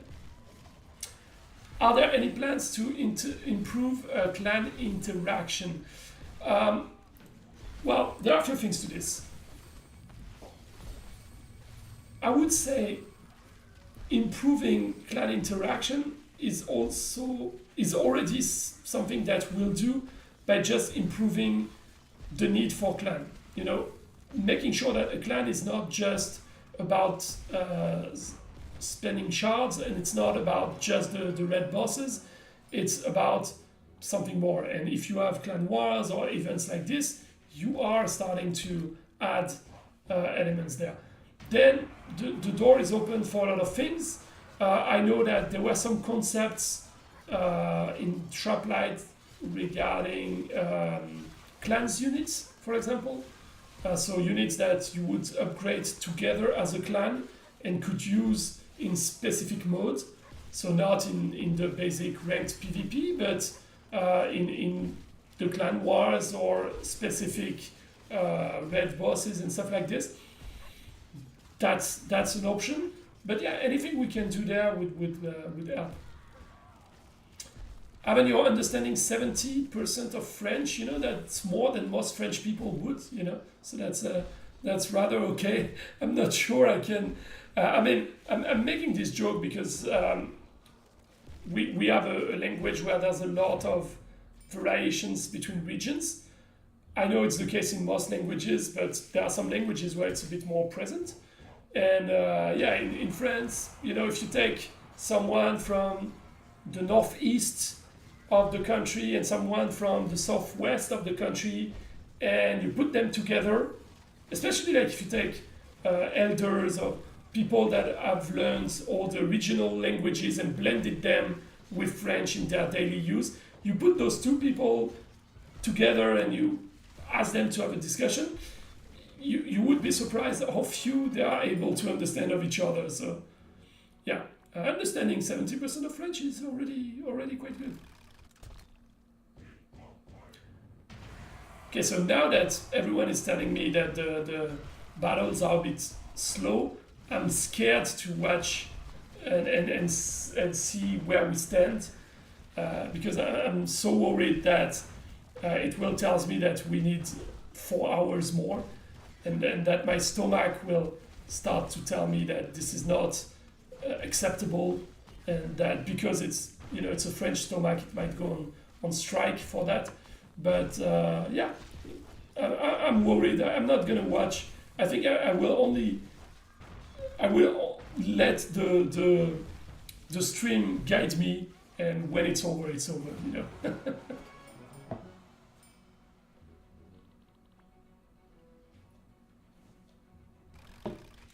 So I have a question, because I'm not sure if I'm supposed to pronounce this nickname Skelius or Shelius. So is it an SCH in the it could even be in the German way of Shelius with a strong sh sound, or is it more of a sk sound, or so the second one, so it's Shelius, right?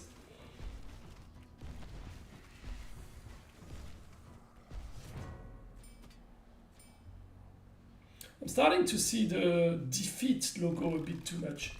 Yeah, Shelius, like a shell. Okay. Yeah, I'm gonna be asking from time to time for specific nicknames if I'm not sure how to pronounce them, etc. Since we will probably be spending the next 7 to 8 hours together, so I better make sure I'm pronouncing your nicknames correctly.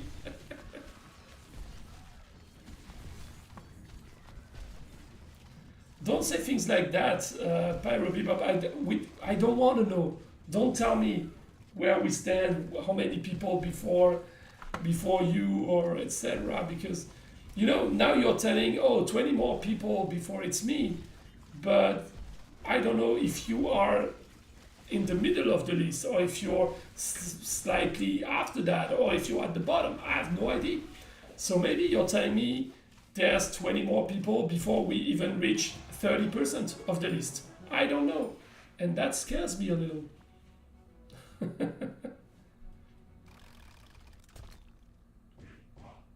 See, that's the advantage that I have, Pyro Bebop, is that I don't need to make sure my stream is not interfering with my work meeting, because this is my work meeting. At least for today.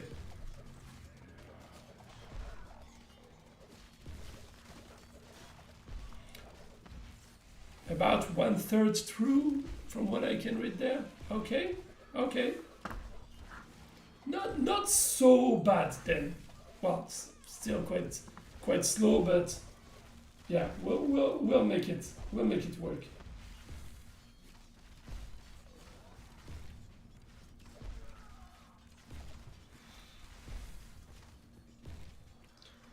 Okay. Also. I see that there are a few people telling me that they didn't have the time to sign up, and they came in when the form was already closed.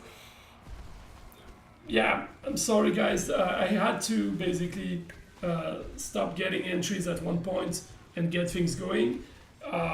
You know, you'll have other streams to go with. Obviously, you're anyway welcome to come and just chill with us and enjoy the show, and see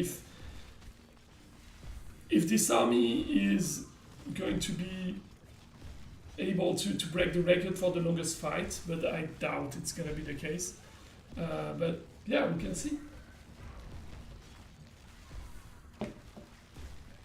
So based only anyway on the auto spins, indeed we should be around 1/3, because we have like what, 66 plus one that I did before, 67 out of 170 accounts. So yeah, we are a bit after the third barrier. Okay, good thing, Christian. I didn't tell you, but I'm not gonna be selecting the same person twice in a row. Obviously, for fairness and making sure everyone has the opportunity to participate. But I want to add that if I learn that you've been sharing your plan for a longer lasting army with anyone in order to still get it going through, there will be trouble.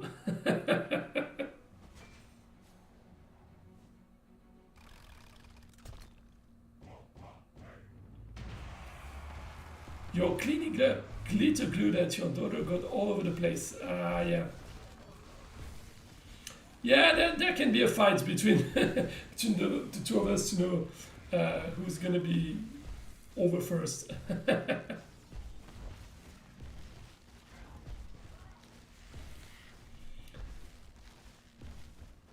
Yeah, no, Christian, I'm not gonna be too harsh with this. In general, if I do not manage to find an easy solution to get the battle stream go tiny bit faster, it might be that I add to the challenge of next week this idea that I was saying before of, okay, let's try to make sure this army is a kind of a win or lose scenario where there's a bit faster fight, simply if I don't have a solution. If I find a solution by then and things are going faster, then obviously there won't be an issue with that anymore.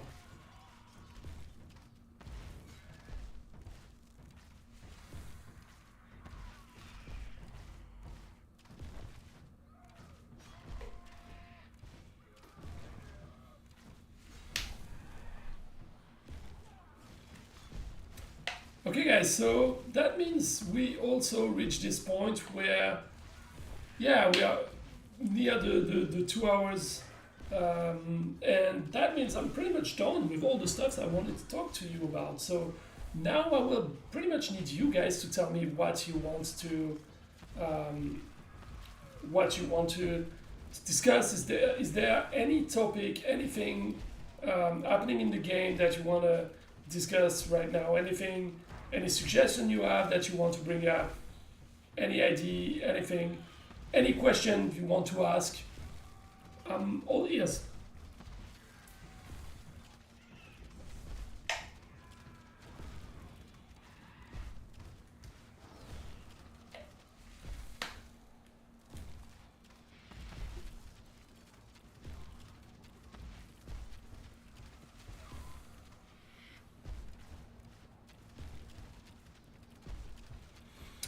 Oh, you would like to have a friend list and direct messages in game. I can tell you that it probably won't happen. On one hand, of course, it is super helpful, but this is a request that I've seen in a lot of games in the past. And also, I've seen a lot of the games I worked on having those systems in place.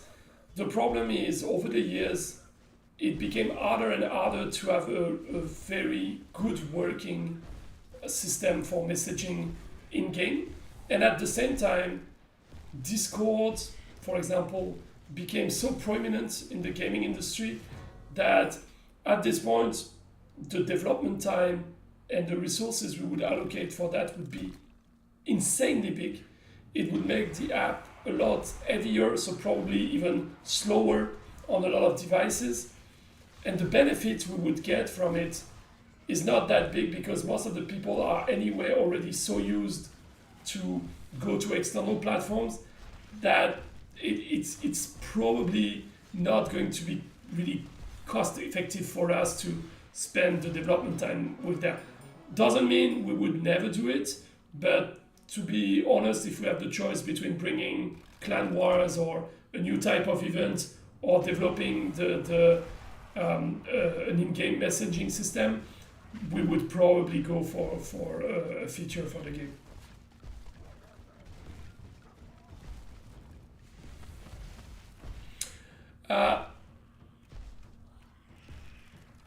So, Shadows, that's a very good question. Asking what kind of data we looked into regarding leveling.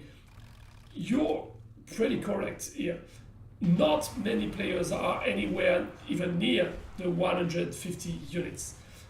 But at the same time, when you look at the people that are in the top 200, for example, there's a very big amount of people that have insane amount of gold piling up that they just don't use. They could level up their units, but they don't. And they don't do it because they're at a point where it doesn't necessarily make much sense to do it. There's no incentive to do it. So there's two elements to what you said. On one side, it's true, there's not enough people that are even near the level 150, but part of it is because a lot of people that could are not putting this effort because they don't see a reason to. The other aspect is that if we wanted to give out more gold, if we want to, give better rewards in general, etc., we need to make sure that people will spend this gold, right? So if we see that past level 120, 130, people are not upgrading their units anymore, we cannot give any gold more because there's already too much gold that is not used and piling up. And that leads to the situation where it blocks us from adding anything that would cost gold to the game, because instantly the guys that have been piling up on gold for a long time would get it right away, right? Like that would be the case for everything, and it's the case for every single currency that you have in the game. It's the same for gems, it's the same for Eternite, it's the same for all of it, that if you reach a point where people are piling up and not using it because they don't see the point, they don't see the reason, they don't need more of it than what they have, and they just pile and pile and pile on those, it ends up being a problem, because then you cannot give out any more to the people that would need it. For example, I think it was yesterday or the day before that Greenfoot was talking about the issues he had when restarting the game as a new player, and saying, hey, in the early stages there's a point quite quickly where we really don't have enough gold. The problem is we cannot necessarily do too much to add gold for those early levels, or not so much, because that would then generate more issues further down the line. So in order to have a bit more gold going into the game, we need people to spend more gold and have a reason to go for it. And that's the same for everything, If we want to give out more gems to people, we need to have more people spending those gems that they already have. If we see that people are not spending their gems and they're piling on gems because they don't see the point in spending them, then we cannot give any more gems, because that would just hurt the game. And ultimately, that's a message we always try to get across.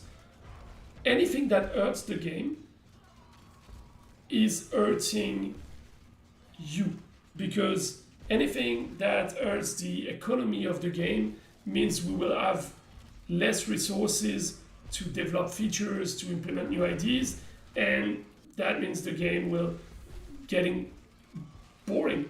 So ultimately, we need to have more new things for people to chase, and some of them would be better to have right away. Like we said earlier, we would love to just have clan wars right away. That would be a thing for people to chase on.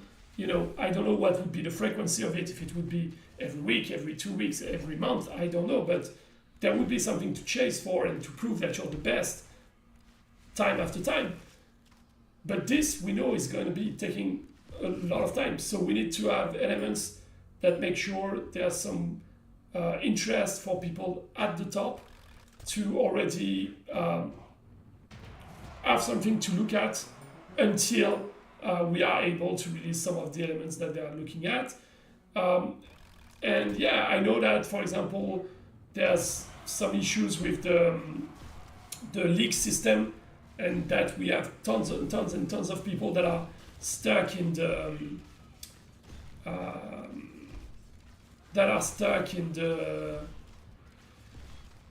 same tier of the leagues, the one that you get when you start entering the leagues.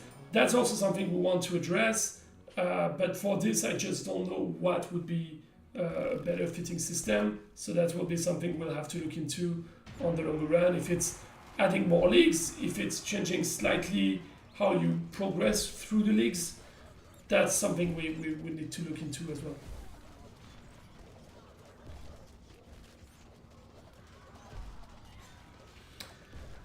Spending dollars to have a huge advantage over people doesn't seem like great incentive for me to try and prove that I'm better. Well, yes and no. I mean, I see your point. Obviously, we're not trying to we're not trying here to change this game into a pay-to-win game. You know, it's not what we're doing. What we try to do is to say, okay, we need some competition to still go at the top. And the problem is at the very top, there's not that much competition going on right now. And as I said, the players don't have a reason to upgrade their units, even if they can still upgrade them. And we need to give them a reason to keep upgrading their units to the limit that currently exists. And one of the things is, it's not going to be necessarily a pay-to-win system, because the way it works is that everyone will have pretty much the same possibility to get to this 4th level. What I mean by this is that technically right now, someone that has been getting their units to level 150 is already anyway getting an insane or an advantage. They just don't even need the field to get this advantage, because no one is getting anywhere near.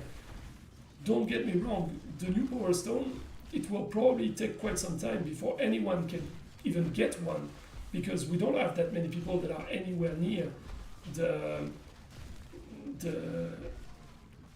mark of the 150 level.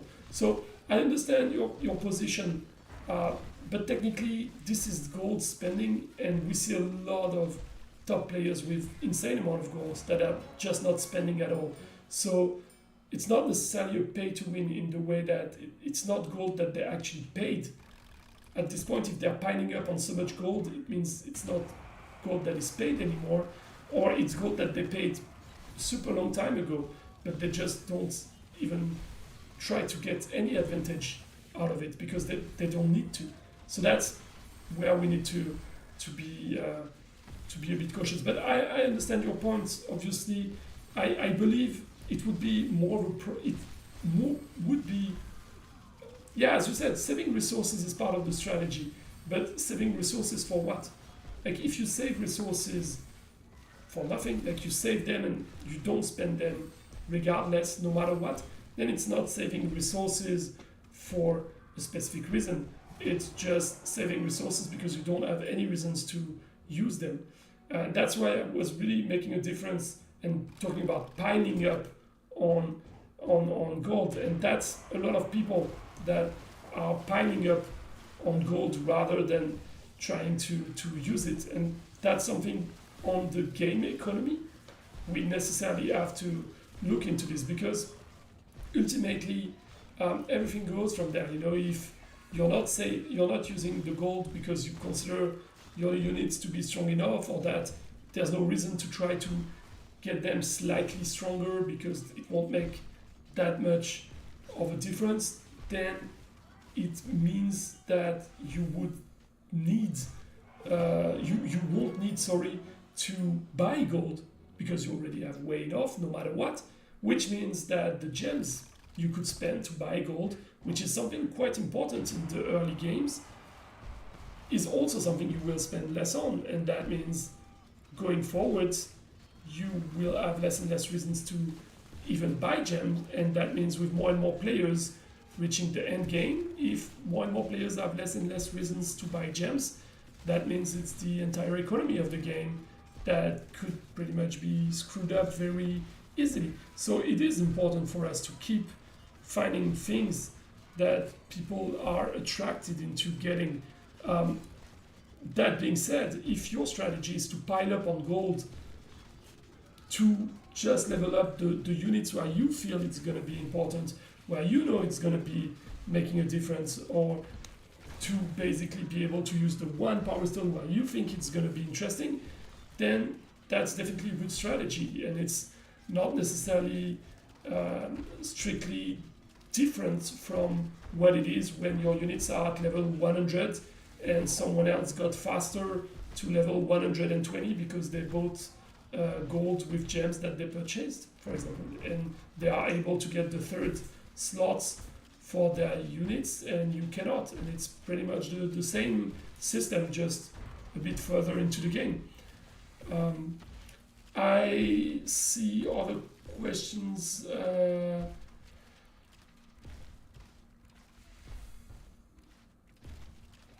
So for the mushrooms to be leveled up to level 150, since they don't have a power stone slot, what would be the incentive? I would say pretty much the same incentive that currently exists, is that if it's a unit that is important to your strategy, it's still going to work. Because again, when you look at the number of units used by the late game players, we are not going to be seeing anytime soon people with fourth power stone on every single one of their units. It's going to be something that will take a lot of time. So it's going to be a lot of time before you see that. And because it's going to be a lot of time before you see that, you will have tons of units on which you might want to do it before your mushrooms, for example. So that's really something that would be a problem in a way longer time. Let me check. Yeah, Christian, you were mentioning that cosmetic play a huge part in making your army yours and unique. That is very true, and that's why we also want to do more on the cosmetic side if we can. But yeah, that's something we need to do indeed.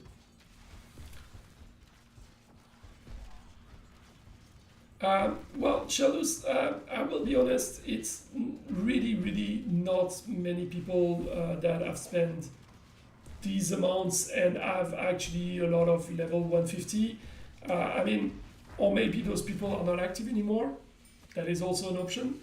But when you look at the top 200 active players, it's really not a lot of people that have level 150 units everywhere. And I mean, if you look at today's stream, it's also a good demonstration that even when we are fighting some of the players at the top of the rankings, there's not that many that have a lot of units there. Some have a few, but really not that many. And I don't think there's even one account that would be full 150 for all of their builds that they currently use. So, and that's the thing again, that if they do, and if they spend thousands of dollars to get there, technically they are pretty much right to also expect to get something from reaching there, you know. So I mean, again, I don't want to spend the 5 hours left of the stream on this discussion. I really see your point, Cholos, and I understand that this is a concern. The way I would like to wrap the conversation is that ultimately we're always keeping an eye on how things are running, and if we see that it goes way out of hand, and that by having the fourth power slot, you get way too much wins, especially combined with artifacts, etc., we will act on this.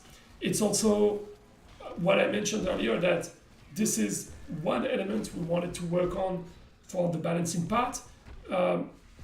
The artifacts will be another, etc. So if we look at the bigger picture, maybe from our perspective it makes more sense to allow people that spend to go to the 150 levels of their units to get this extra power stone, and on the other end lower the effect of some of the overpowered artifacts to balance it out, all these kind of things.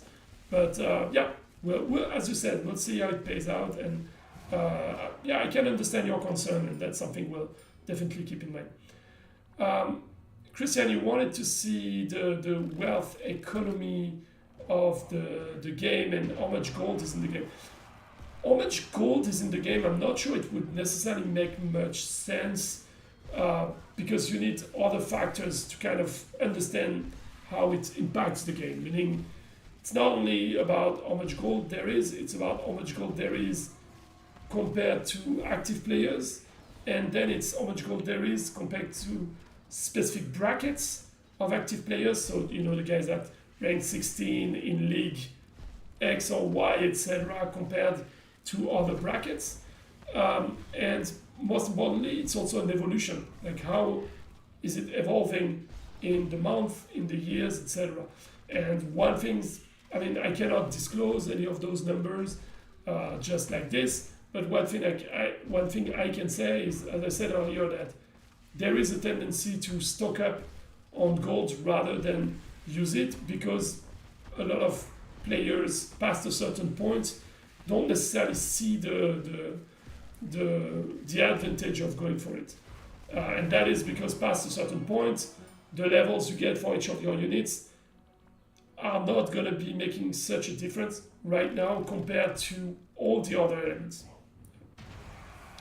No problem, Shelus. I'm super fine with trying to explain these kind of things to the best of my capabilities. I hope that it was clear enough and that I explained enough. I believe that, you know, the way I see the community management in general, since we have time, I can elaborate on that. The way I see community management is that we are messengers.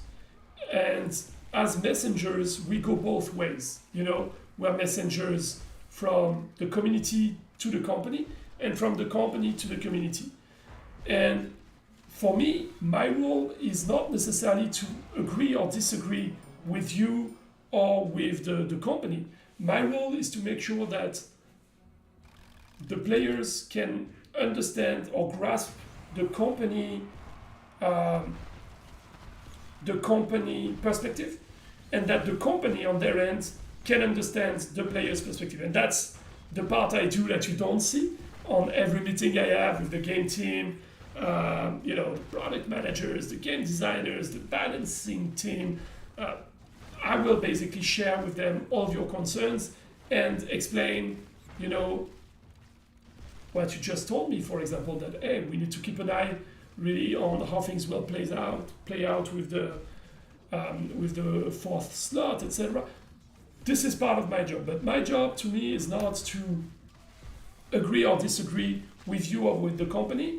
My job is to make sure all the parts involved on the company side and on your side, you kind of understand to some degree the perspective of the other side.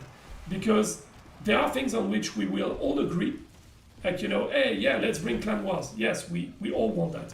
Or let's bring new journey level. Yeah, there's no downside to bringing new journey levels. So it's always going to be something we do.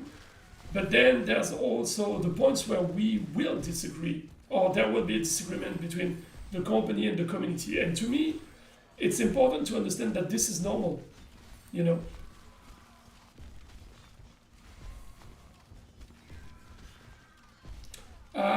Mickey, I'm not sure. Michael Myers, I'm not super sure to understand what you mean. If you mean that if Godspeed would be willing to open the API of Battle Legion, I don't think that we would share this kind of data and that we would open up this much. This is more of a company side type of decision. So this would be, for example, a case where I don't really have an impact there, mostly because it's company-wide decisions, you know, if they want to share stuffs or not. But yeah, overall, again, my point was mostly anytime I can try to give you a full understanding of how some of the stuffs are running, some of the stuffs are happening, I will always be willing to do so.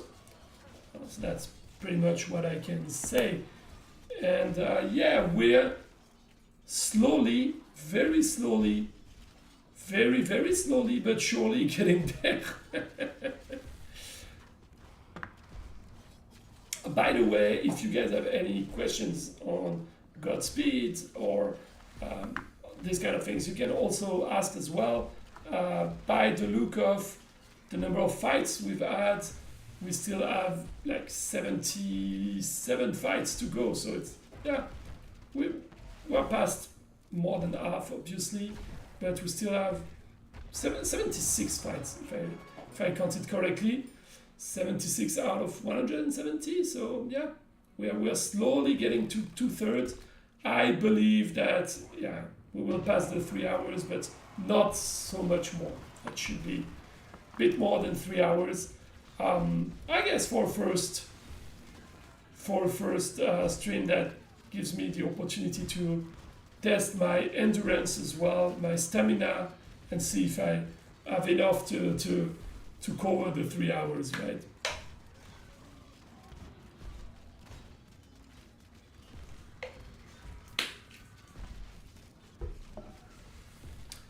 Okay, so then there was also something that was brought up the last time I helped in the stream with Crucible. There was a discussion about units that you would like to see coming into the game. Not necessarily the details of what they would do, etc., but just designs, etc. So if there's any design, hey, Annie Viper, I didn't see you there, yeah, welcome. If you have any idea of a design of a unit, or you know, something out of your craziest dreams that you feel would look cool on the battlefield, shoot, you know, we are always willing to hear what would be your preference. And actually that's something I will probably start creating some contests for that as well, probably on Discord. Just get to basically get your opinion and your ideas on nice designs we could use. If you guys are willing to go that road, yeah, we can definitely look into this. Yeah, Michael Myers, I understood afterwards what you were referring to, like the Apani and this kind of statistics from the app. Again, that's to me really something that it's a decision on the company side whether or not they want to share some more stats. What is very likely is that I will, on my end, during those streams, etc., try to bring you some interesting numbers that I can share from time to time. But yeah, I cannot guarantee they will open up to you guys to see all the stats. Mostly because, you know, it can backfire a bit when you do this, because the thing is that there's always two ways to look at, well, many ways to look at data, and especially when you touch on stuffs regarding the mobile market, you might quickly see data that you will interpret one way and reflects in a completely different way for the company, etc., or the other way around. So that's why it's often a bit tricky.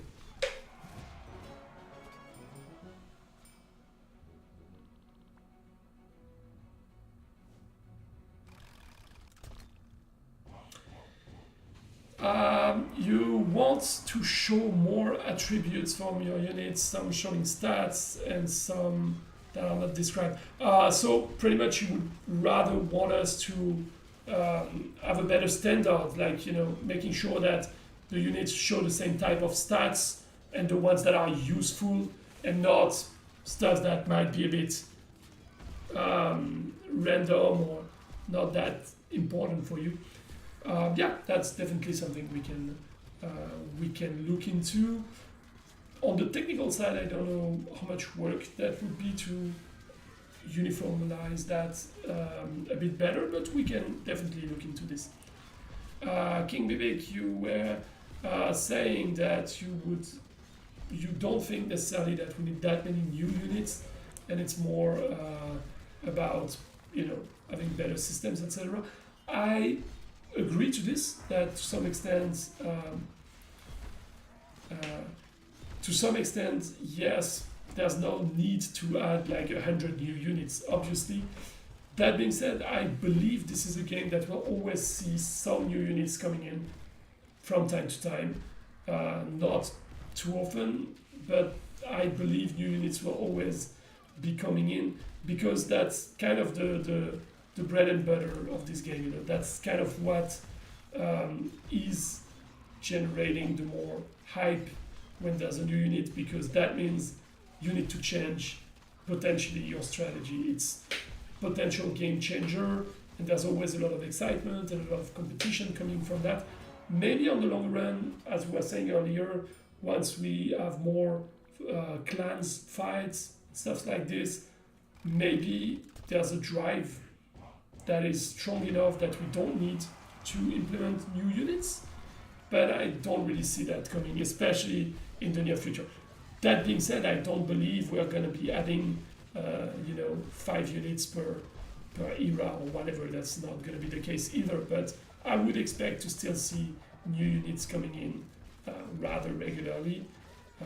New skins, obviously, but new units as well, most likely. Also, because one thing we can still work on is also variations of the same units, meaning not in terms of skins and appearances, but say, oh, you will have a skin that is only using one energy portion and is doing the same that this one that does 3, but obviously with a way lower impact. And that means, for some people that never use the one that is consuming too much battlefield energy, they might feel like, oh yeah, maybe this one can now be an addition to my army because I would like this effect. I just didn't want to sacrifice other units for it, etc. So there are still stuffs we can potentially look at in there. And yeah, I don't know why I don't want to call you Michael Myers, because it's pretty clear from your nickname. But I feel like anytime I see the beginning of that nickname, when I see the MY, I'm like, that's not it. And yeah, I should just stop reading your nickname and just say it. That will be easier. Showing more details of the unit attributes. Yeah, if you have some examples of the units you would like to see more attributes of, feel free to let me know on Discord so that I keep track of it, and we can look with the team, at least to have a starting point and say, oh, this is the kind of things they're referring to. Let's add that for a few units and see how much work it is for us, how does it look like, what type of release do we need, etc. And if it's manageable, we can go forward and do it for more and more units.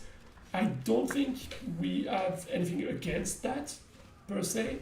So it's mostly a question of what we can technically show or not, and then how much work it is to just sound it.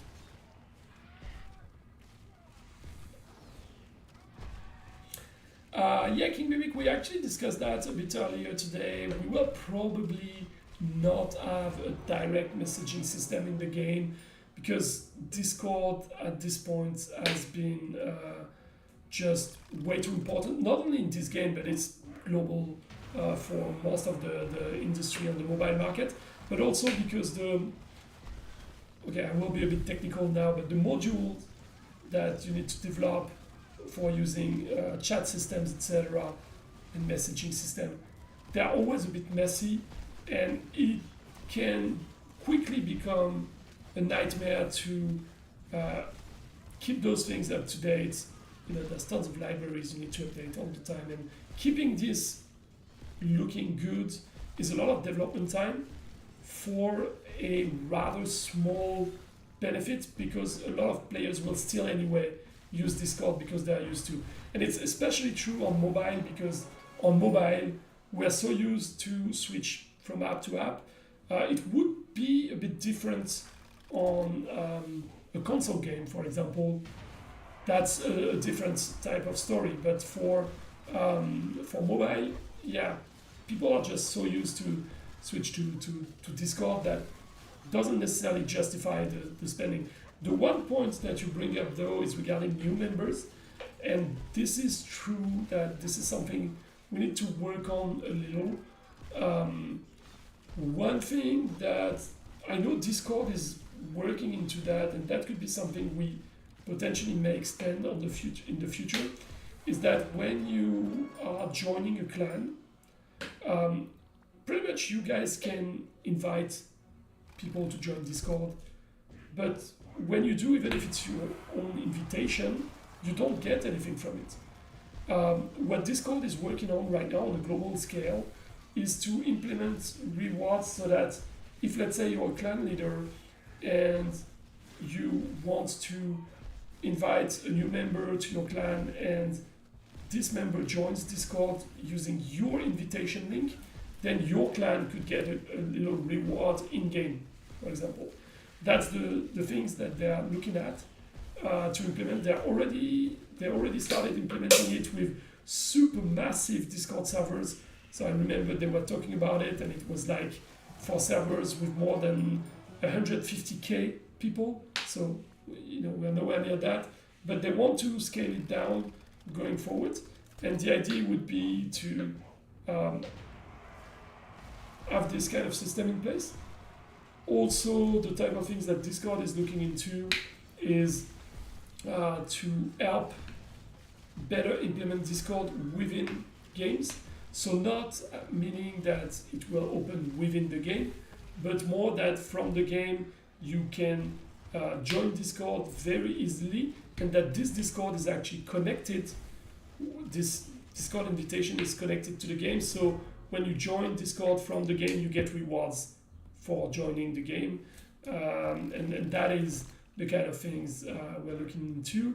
I know as well that Discord is looking into potentially even extending these kind of things to their own Nitro system, but yeah, that's I'm not in the secrets of gods from Discord there, so I don't really know where they stand on that, where they want to go. I just know it was some of the stuff they were talking about at one point.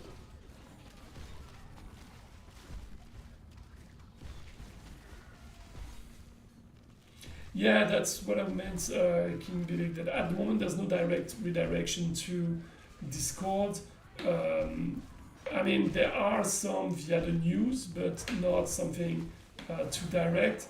And the idea is to implement that more directly, like, potentially even make it an early quest you can fulfill in the game and get a little reward. You don't have to, it wouldn't be mandatory, but something, you join Discord, you get a small reward. That could help getting the new players to join, because overall, even on the community perspective, the more people we get on Discord, the better it is, because this platform is so much better for us community management wise than any social network, etc. So yeah, something like this would definitely be something we would be looking into. We have a level of interactions we can get through Discord that is pretty much the perfect link between the old world of forums that I've known, because I've been admins of forums for the longest time, and the world of the social networks with this faster paced interaction. And Discord is allowing us to really have the best of both worlds. So hopefully one day this will come. I cannot promise any change to that for Battle Legion at this point, because we have way too many other things to focus on for now. But if Discord is working in that direction, there is an option for us to think about integrating it more on the longer run. Oh, that's a good question. How did Godspeed learn about Battle Legion, or how did we get our eyes on it? Well, I cannot necessarily share too much elements of that. There's like transactions and stuff's going. Obviously, I'm not going to go into that. But long story short, we are in an organization that is always looking at good opportunities to acquire games. So that's pretty much where that comes from. And in general, the reason why this game interested us, when I first launched the game, I remember that me and all my colleagues were the same thing of like, this is super polished. The game is already, it's not brand new, but it doesn't seem dated. The designs are good, the graphics are good, everything is super readable, the interface is very simple, the spinning mechanism, it may sound like, once you're used to it, you don't realize how impactful it is, but the spinning mechanism makes it super smooth. The first time you open Battle Legion, the spinning mechanism, it is super, super smooth, and it makes the game stand out. And then you have the second layer of things that convinced us, which is the game mechanism in itself. As I was saying earlier, this is one of the very few real-time strategy games. Well, real-time, okay, not fully real-time, because once the battle is on, you're not changing things anymore, but almost real-time battle, where you can have so much impact by changing just a tiny thing, like you would on an actual battlefield. It's the biggest battles of history have been won on details, and that is definitely reflected in this game. And I believe that this is very, very interesting. So we saw a big potential for the game, and at the same time we also saw that there were things we could still implement. Because, for example, we could have stumbled upon this game and feel like, oh, the game is awesome, but there's already everything in place. We don't see what we can bring. So, if we don't see what we can bring, then it's probably not for us. But as I said, as soon as we started looking into the game, we're like, oh, we could think of Clan Wars, we could think of this, we could think of that. And so when then we started to exchange with the company, with Traplight, we started to see where they came from, how much care and how much effort went into the game, etc. And yeah, that's pretty much how things kick-started. Outside of the boring, more, just more company side of things and tractations and such, which I cannot get into, obviously. But this build, from what kind of sold us on the game itself, that's definitely the elements I mentioned.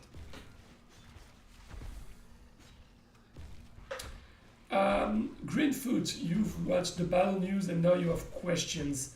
Okay, I'm ready, because anyway, we are still there for 2.5 hours, so that wouldn't be a problem. You can go for it. King Bibik, two things you wanted to point out. Eternite fragments, you have too many of them. And what if the battlefield has influence? So, Eternite, Eternite, there's just too much of that.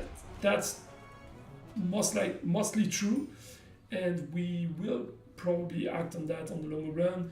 That's why I was saying, we want to keep bringing skins, but also, for example, bringing back the old skins, as we will be doing for the anniversary event. That's also a way to allow people to use their Eternite for something they potentially missed on. On my side, the screen is frozen. Isn't the same for you guys?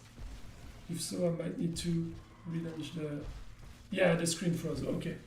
Let me just take a second for that. Probably the same thing as earlier. Sorry about that.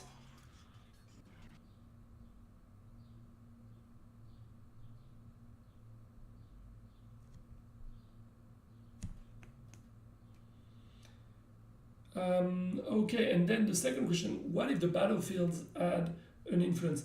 I actually believe that could be super cool. I would love to see that. Maybe in a different game mode, like a game mode where you either do PvP or PvE and where the battlefield has a proper impact. The only thing is, it's hard to know how feasible that would be, how much work that would be. It's pretty tough to even estimate what work that would is. So I wouldn't expect anything like that to come up anytime soon. But if we are able to bring in the clan wars and they have the impact that we expect on the game, if that allows us to bring a lot of new players in, etc., potentially, why not looking into something like this? That would definitely be looking quite promising in general.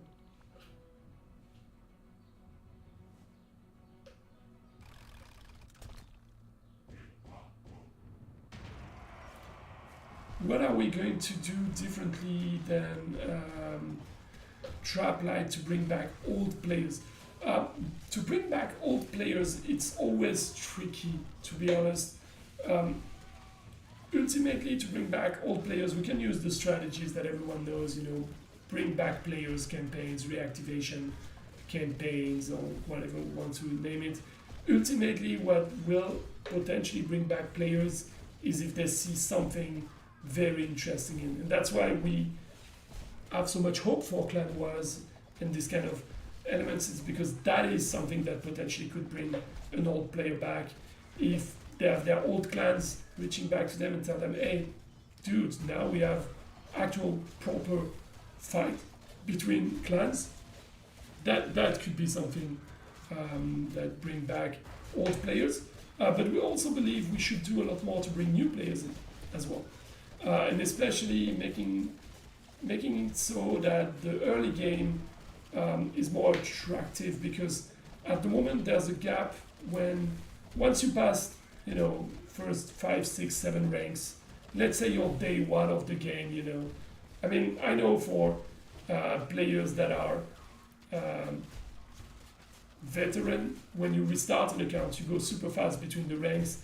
But for someone that just starts the game and has no idea about the game, you will need a bit of time to pass on all of those ranks. And the thing is, there's such a big chunk of the active community that is in Rec 16 and in the leagues, etc., that you don't see much happening outside of that for a long time. So that's something we need to do for new players, to join in, making sure they have more stuff's going on, also at a lower level. That's why we were mentioning in our announcement a few weeks back that we wanted to work on lower level events to make sure that they have something to also fight for. That's definitely something to look at. Any plans to have guest spots on the stream? Yes, that was actually part of the questions we had on the survey that we released. We wanted to know what would you guys be interested in, and I can tell you that we want to have guests.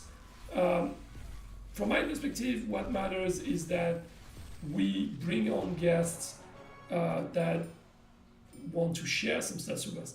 My initial idea is that if we keep going with this system where I get players to design an army for us, well, then the natural thing would be to invite this player, so that this player can spend some time explaining why they made this army this way, how they did it, what was the train of thought there, and exchange a little.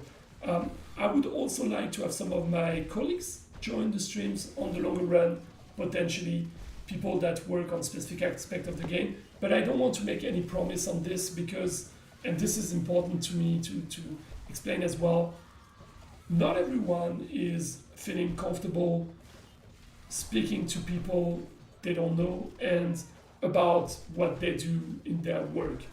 I've seen a lot of people working on the development side going too technical so that the people in the stream would have no idea what was going on.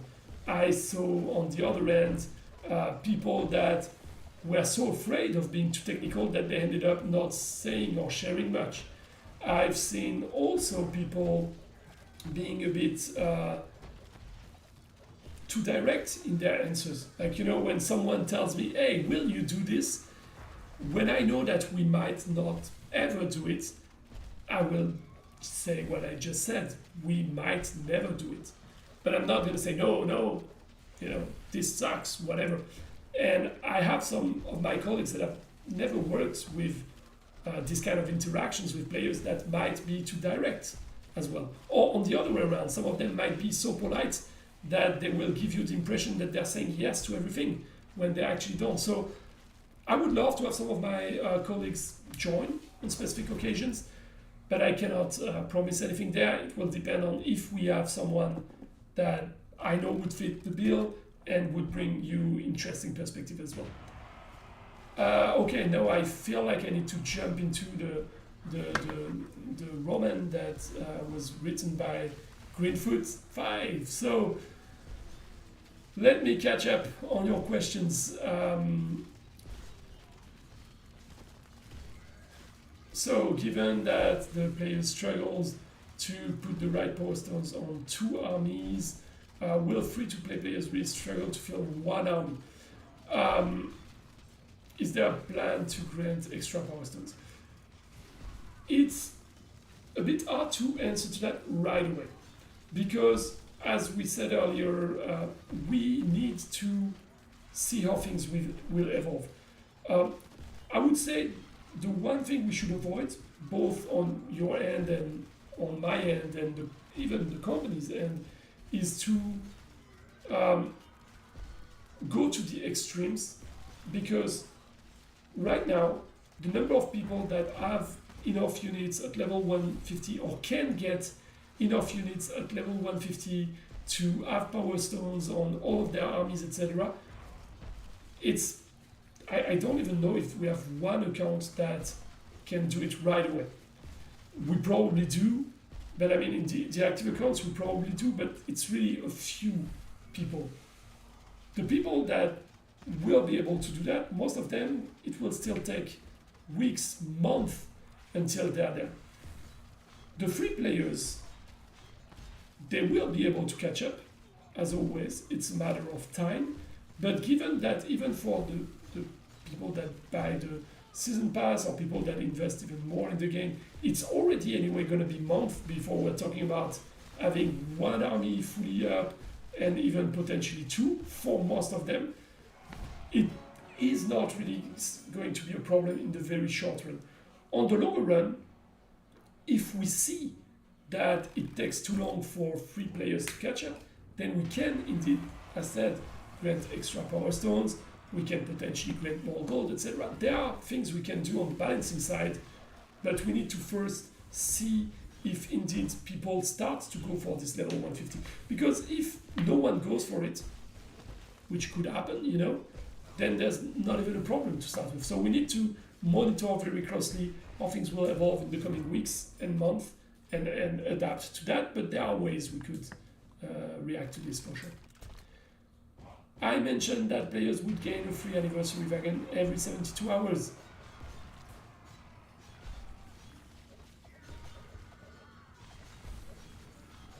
So it is a wagon you can get at, I'm not entirely sure if it's the ones in the shop, but in any case it will be just one that refresh every 72 hours.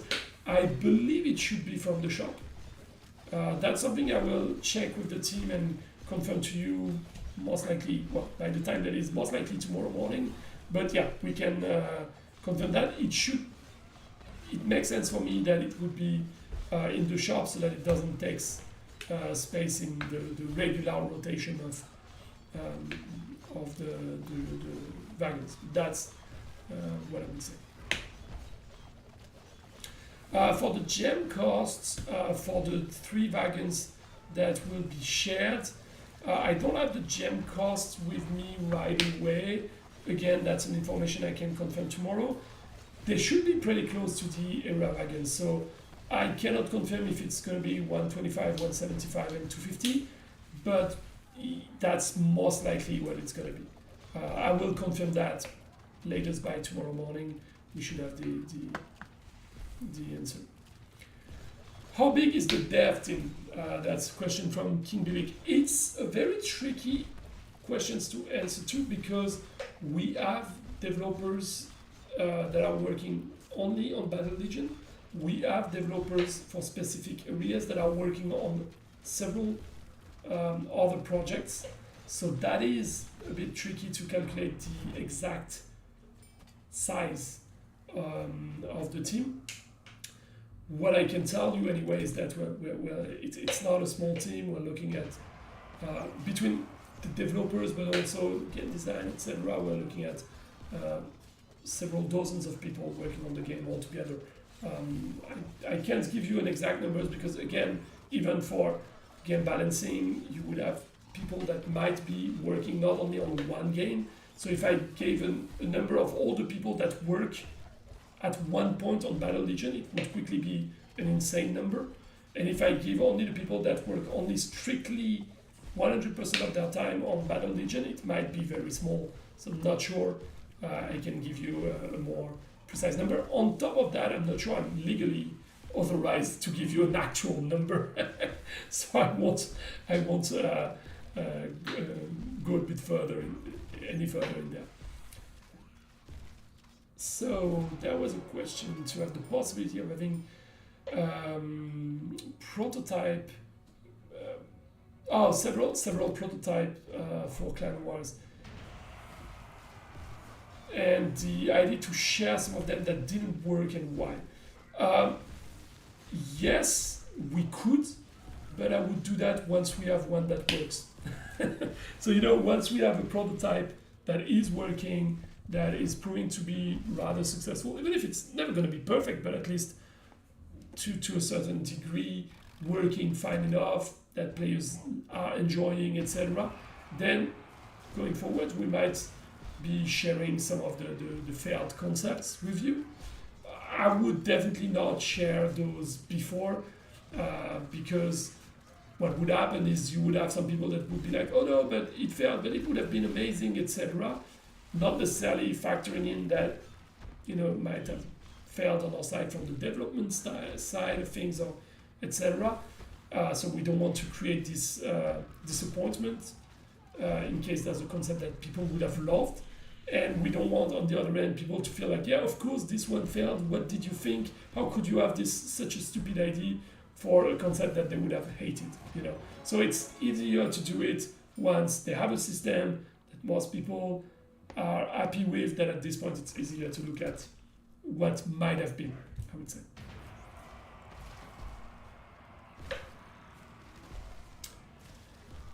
Given that 3 slots are based on all pairs of the possible Power Stone categories, how would the force be decided? That's a very good question. I truly don't know, so this one I can come back to you tomorrow with an answer to it. I would say, Greenfoot, you can, for the questions where I said, I'll be back tomorrow. If you see that I don't, just make sure to poke me because I should have the answers to that by tomorrow.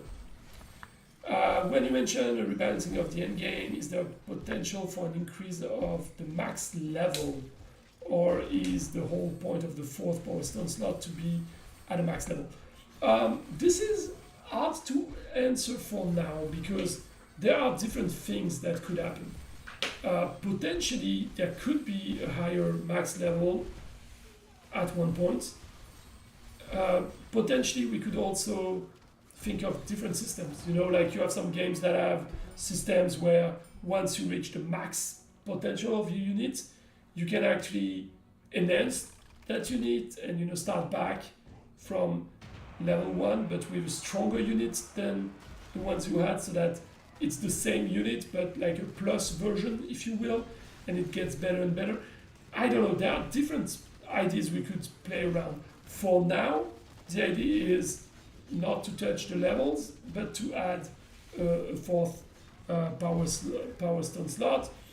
Going forward, it's too early for me to say if we would add more levels or not. It also depends on how long it will take for a significant chunk of the community to reach that level as well. So it's a bit too early to say. Do we have an estimate on the Eternite cost for the old skin? Well, you will see that in just a couple of days. So this one, I will keep you the surprise. You will have that in just a few days. And would they be purchased individually or for a specific alternate cost? As far as I'm aware, there will be kind of a wardrop thingy, so it will be, you know, you put some Eternite and you can get a certain skin out of a certain pool of skins, most likely, because that's the existing mechanics that is in there. So that's what I expect will be happening. Artifact balancing includes maxed out rewarding.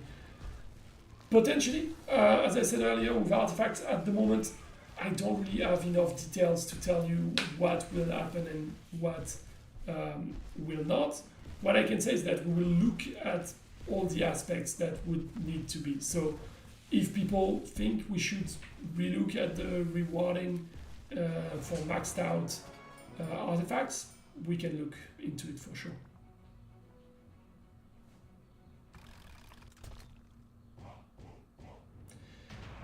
King Elric here saying, yeah, you're looking forward for Godspeed to bring new ideas soon, because the game hadn't bring up new stuff in a long time.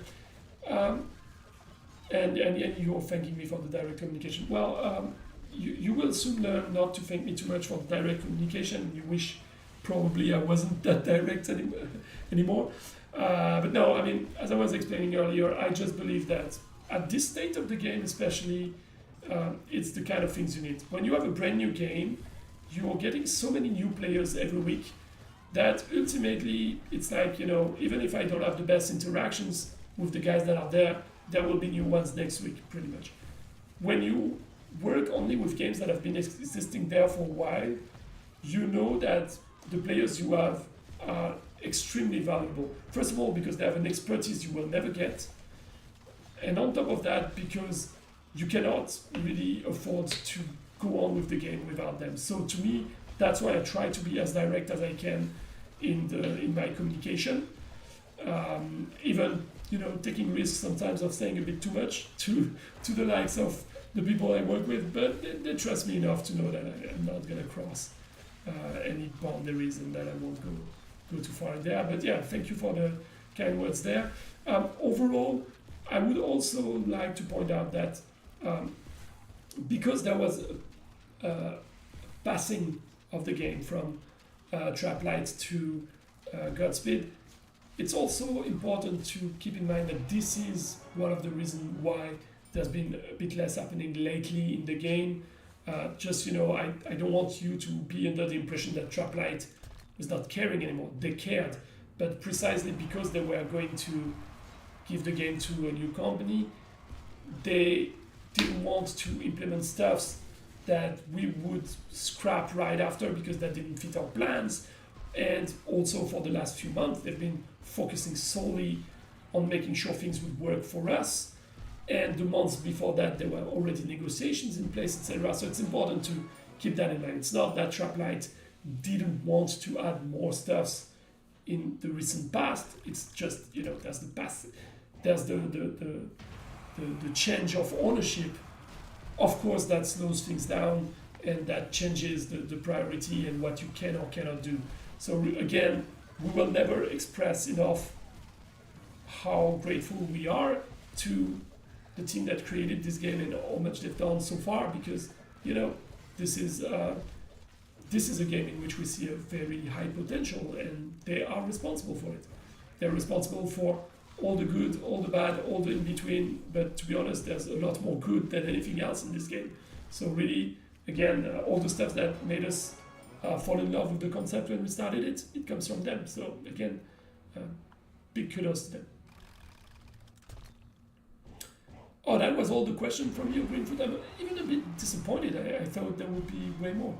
Are there any plans to improve the early game rank 1 to 6? Yes, as I was saying earlier, that's something I'm looking into. Not personally, but I want the team to look into, and I have a focus on when I exchange with the team, because I experienced it not so long ago. But also because we know that ultimately the game will need more players, and if we need more players, that means we will bring a lot of new players, and those new players will require us to just be doing a better job in the early games. So that's definitely something we look into. Okay, King Elric, you're saying, you're wishing us a nice evening, which I think means you don't want to spend more than 3 hours in a row with me, but that's okay, fully understandable. And yeah, have a great evening too, and I hope we'll see you again in the next stream next week.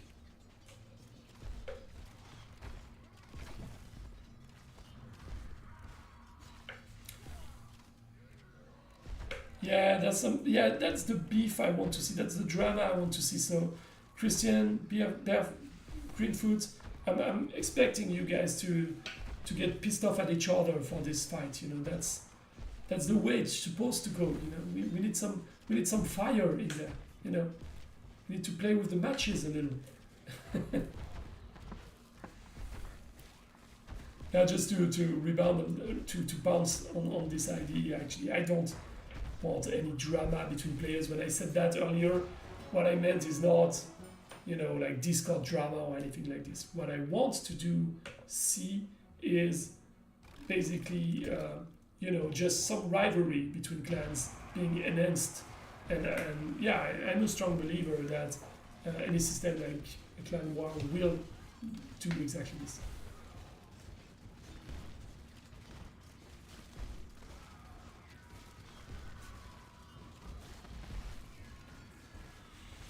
It's not a provocation, Greenfoot. I'm just saying, you've seen the damages that Christian is able to cause, and yeah, it's up to you to decide if you're up for the challenge or not.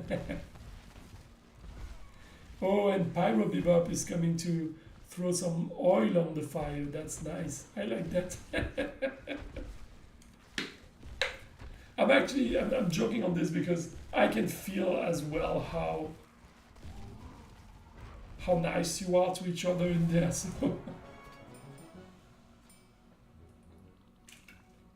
Oh, I was expecting these comments to come way earlier, Shelias, regarding the fact that the fight night was harder than usual, and so there should be extra gems. I will give you my thoughts on that. To be honest, I am a believer that we should potentially increase going forward the gems for the winners. I do believe, on the other hand, that there are other aspects where we might not be as generous as we currently are. But that's something, we'll go a bit further into that next week. I just think there's some stuffs we might want to look at in there. For today, I won't change the rewards that people get, simply because that's a rule of mine, that once we start with some rules, we don't change the rules along the way, at least for the fight nights. That's something I will stick to. Also, you have to understand that changing the rewards would mean now that I have to manually give out those rewards on top of what was given out, when right now the system does it for me. So that's also a way to avoid having to go this extra mile as well. I'm going some extra mile with the duration of the stream already. That's quite a good thing. But yeah, that would be just too much.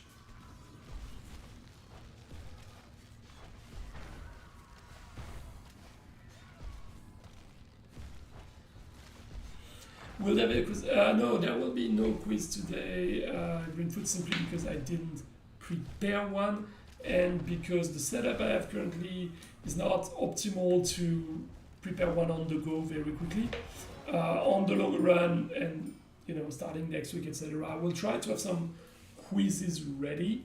But yeah, that's something we'll see. I explained that also at the beginning. The way I see things is that this first stream for me is pretty much a technical stream, just checking that everything was working. For example, now I know I need to do something regarding the speed of the game on the device I'm using. So that will be a learning for next time. I know that the game sound was a bit too loud at the beginning. or that my voice was too low. Those are the kind of things that I wanted to test out today. So I kept it as easy as possible on my side, on the army side, on the quizzes and all that, to make sure I could focus on the technical aspect. And yeah, as we go, we'll have more and more fun, and we'll try to find more and more interesting ways to get the streams going.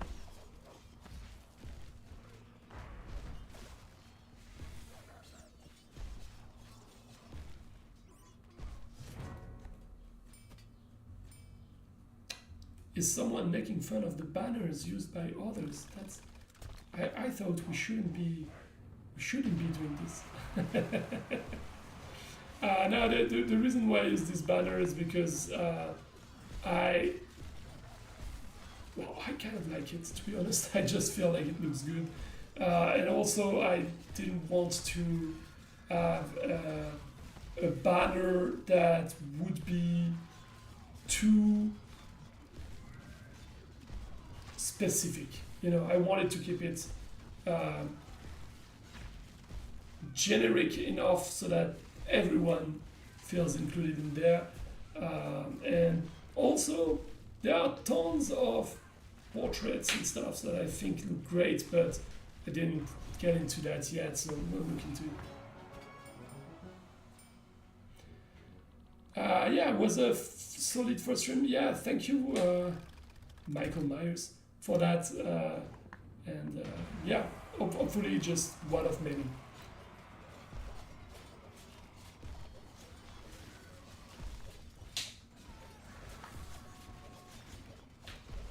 Also, I need to mention that from time to time, I'm still not fully aware of all of your terminology.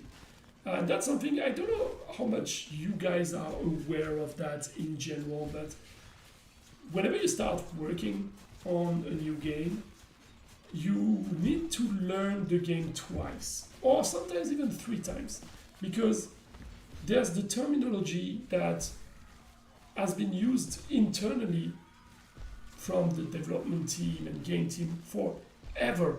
And it's, you know, in the tools we use, etc. You have that. Then you have the terminology that is in the game, which is supposedly the correct one. Then you have the terminology that the players come up with, because they shorten stuff, they will use acronyms, and it's perfectly fine, but that's something you need to learn and get used to. And in our cases, we also have the old terminology from the previous owners of the game, because, for example, right now, it's super recent, so our internal terminology within Godspeed is pretty much the same as the one Traplight had. But if you look at that in a year, for example, I can guarantee you that there are some elements that were named one way by Traplight that will be named a different way internally by Godspeed. And that means someone jumping on those games will have to learn the game 2, 3, 4 times to understand everything. So sorry, sometimes I will still be completely out of touch with what you're saying when you talk about the first attunement, etc. Sometimes I will be like, what? It's just gonna be the case at the beginning. I hope I won't be too much of a noob for you, and then over time it will get better. It should be, right? There's no reason for that.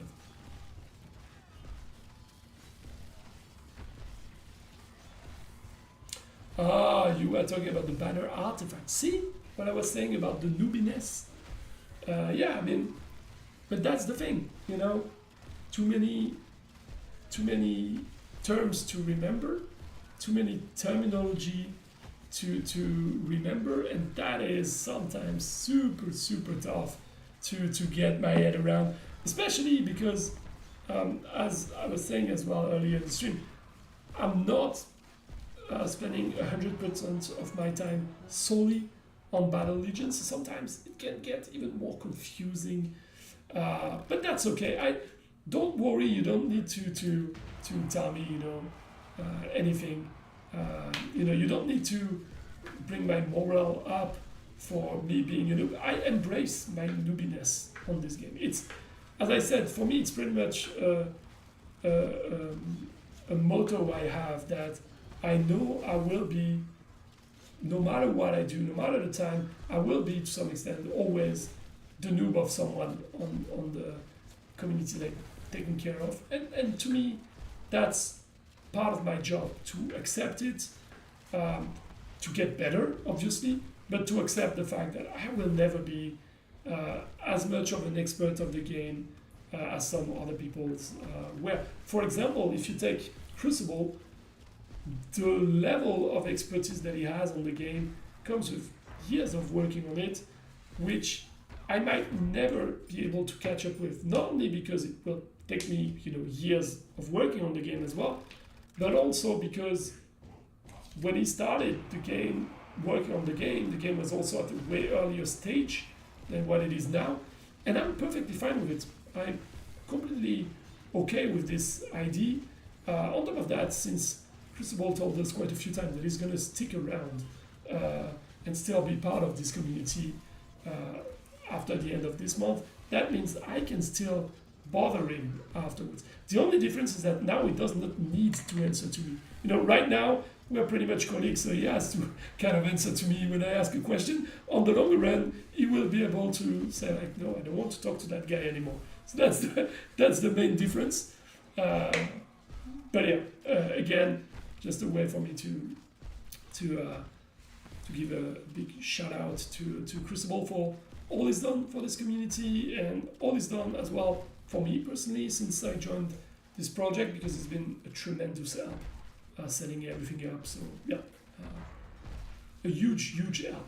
Definitely something to recognize and bring up again. I know I did it already a few times, but I will still do. When you started, you saw the top players and wished you could be in the top rank, and now look at you, you are in the top ranks. Yeah, that's the way it goes, It's always gonna be a bit harder depending on when you join a game, but that's also one of the reasons why you want to change things up for a game when it gets a bit older and allow ways for newcomers to catch up a little. That's also something to consider. Crucible the codes. Yeah, I'm fine being the runner-up, That's perfectly okay as a position for me to be in. Hey, it's been 3 hours and 10 minutes. I did not even realize anymore. Now I'm kind of understanding why Crucible is going on for ages in these streams. You get you start to really get into it after two and a half hours. We were talking about Lord of the Rings earlier. It's the same. You start first time you watch Lord of the Rings, you're like, really?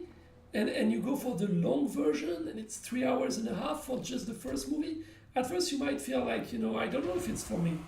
And then you're how old was I when I watched first Lord of the Ring at the cinema? Probably 13 or something like this. And I remember we went there with some friends. Our parents dropped us off at the cinema, and I was like, it's really gonna be more than 3 hours.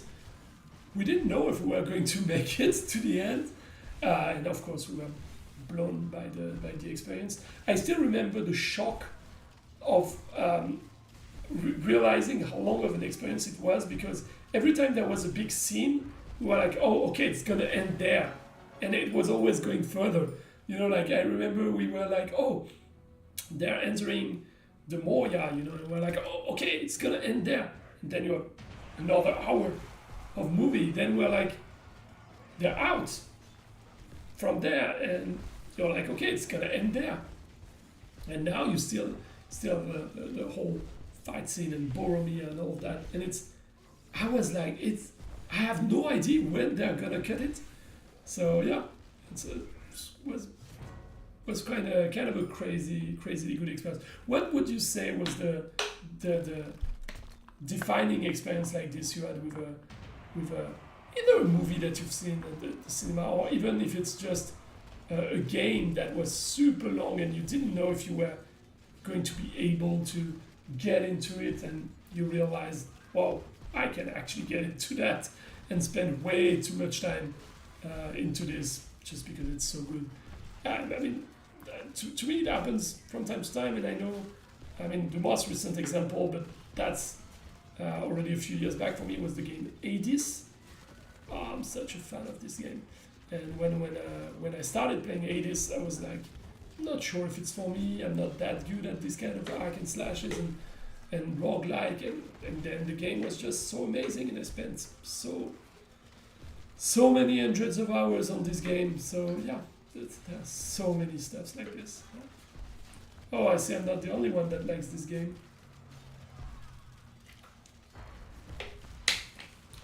We have about 28 battles to go, as far as I can tell. We've never been any closer to being done with the Fight Night, which has been true at every single moment of this stream, to be honest, but still I wanted to say it.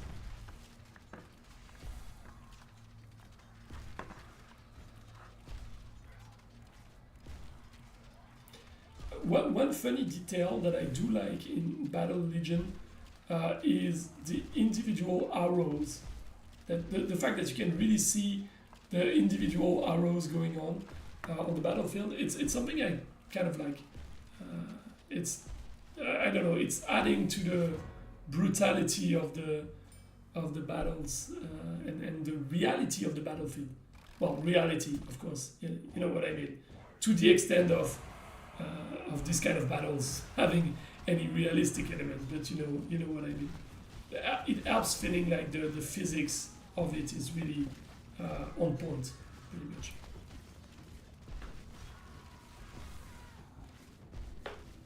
Yeah, I get that, Crucible, that they are indeed physically rendered, each one of them. That's what makes it so particular, that if you pay attention, you can see that they are the direction they have, etc., is gonna be slightly different, even when your archer is just one step behind or one step above, and that's definitely something very cool. I'm not sure we've seen that battlefield before today, and I'm not sure I've seen it on my side either, or I was just not paying enough attention to it. Pretty much Atlantis kind of thing, feel to it.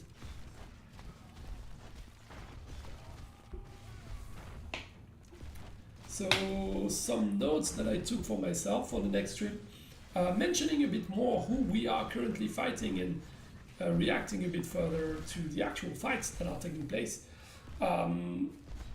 The reasons why I didn't do it too much, as you know, again, the noobiness of not being too used yet to handle this kind of streams, but also not being used enough to the game itself, so that I don't necessarily have too much to comment on for now. But yeah, that's definitely something I want to do a lot more going forward, and just, mentioning that right now we are fighting Paper Tiger, and just making sure that people get an acknowledgement that their fight is going on. That's also something we will definitely look into getting better at as we go forward. I mean, look at this battle, for example. Like, one thing that shocked me the first time I launched Battle Legion was the fact that every single unit had its own displayed health bar. Because at first I was like, it's gonna be messy once you start to get so many units, but there's a very satisfactory feeling of seeing all those health bar, going down very fast. Ideally, if it's the red ones going down, it's super nice visually. I was very worried about that when started playing the game. I was like, yeah, that's gonna be, making everything not visible anymore. But I think one of the elements that is helping with this a lot So the fact that the health bar are not showing all the time, they're showing when there's an actual damage taken, and that is just really well made on that aspect. Yeah. By the way, I hope that you guys all took your French lesson today very carefully. Maybe that should be the quiz for next week, you know. But I mean, you will see it in the stream, so that's maybe not ideal to ask you, you know, how we are saying fight, because that was everywhere today, so that's combat. And I would say defeat, which is défaite, victory right now on the screen, victoire. And draw. Actually, the draw might be one that you guys didn't see too much of today. So a draw is actually égalité, which is a super long word and not necessarily the easiest French word to pronounce, but it is an important one for us because it's also part of our national saying, or the national catchphrase of the country, if you will, which is liberté, égalité, fraternité, so freedom, equity, and brothership, pretty much, brotherhood, and yeah, that's pretty much it. And it's, if you might wonder why we say equity for a draw, well, for us it's pretty much because that's what happened, right? The two opponents were equal, so that's why we say égalité rather than this is a draw of some sort. So yeah. Okay, if I'm counting correctly, 23 to go. So yeah, we should be able to get things going, and I'm starting to wonder what will be my meal for tonight.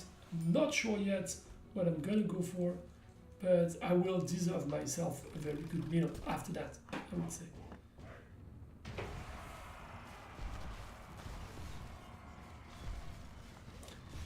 By the way, guys, I'm seeing on my screen that the chat has frozen, and since I was watching on the chat on another display, I just wanted to check with you, is the chat frozen on your end too?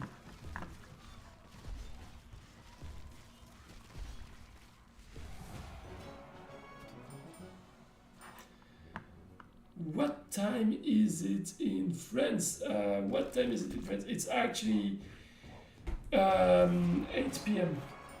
8 p.m. Yeah. 8 p.m. and 20 minutes to be precise. So yeah, not too late, but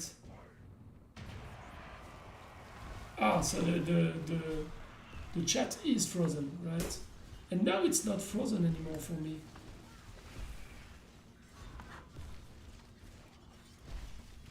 I need to eat soon. No, that's okay. You know, I live in the south of France.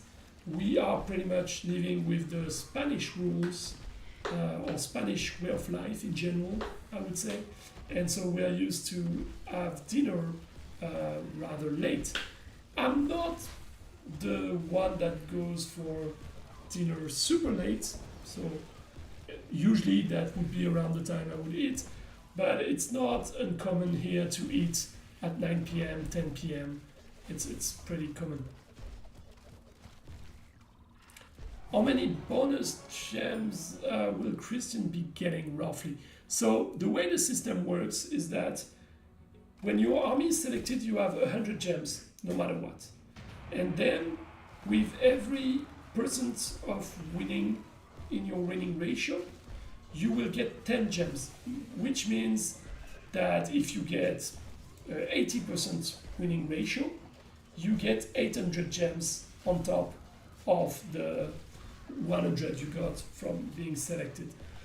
Also, one thing we mentioned from the get-go is that above 80% you don't get any additional gems. The idea was that we didn't want people to go for an army that could not be defeated at all. Like, you know, go over the top on everything, have 95% winning ratio, because that would piss off everyone else. That wouldn't be necessarily that fun to watch. So above 80% winning rate, you have no additional rewards anymore. And you might feel like it's not so much in total. They will get, like, you know, a maximum of 900 in total for the efforts they put in, which makes sense. The reason why I didn't want to go any bigger is because, one, I do not want the impact of being selected. I do not want the impact of being selected with your army to be something that could influence the game too much. And I also don't want, you know, frustration for people that will not be selected right away, because since it's only one person every week, you know, it might mean you need 6 months to be selected. So I don't want the reward to be so high that you get frustrated if you're not selected. You're saying you would have loved to fight an army that can't lose. I mean, maybe at one point that's a challenge we could do. Maybe if we do go in the direction that I was saying earlier, where I make 3 army slots, we divide the fight night into categories, and we have basically 3 shorter fight nights going one after the other, but people pick if they want to fight the easy, the medium, or the hard army. That's something we could do, but if we were to do that, since that would be more organization, we would probably reduce the number of people that could participate overall, and have more rotation going on between the participants or something like this.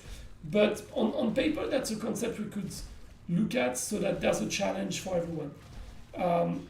Because in general, what I would like is that newcomers feel like they have something they could fight for and where they actually can win, so that it's a challenge for them as well. Right now, if you are a new player, or even if you're a good player but nowhere near the top level, you might feel like participating in the fight night is just a guarantee to get a loss, and so you're still happy because you're getting some gems, but there's no real challenge to even push you to change your army and try to see if that could work better and have a challenge, you know, and have some fun.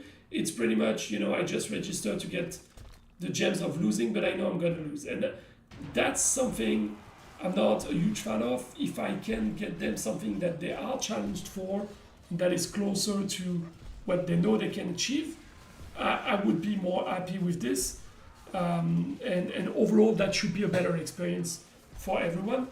Of course, we have to see how we can do this, but on the technical side of things, having several fight nights run in a row should be manageable. And on my side, I can have 3 armies ready, so we could also do that. So I might be wrong. That's, you know, maybe Crucible will come to me after the stream and tell me, you cannot be serious. How do you think you can do that? But I from what I see so far, it should be an option we can look into. But as said, the counterpart would probably be that we would have to reduce the number of participants overall. But yeah, those are elements we are looking into, we are considering. We'll have to see how we go in total. If I counted correctly, we should have like 12 people to go. So I'm just checking right now, but I think that's where we should be.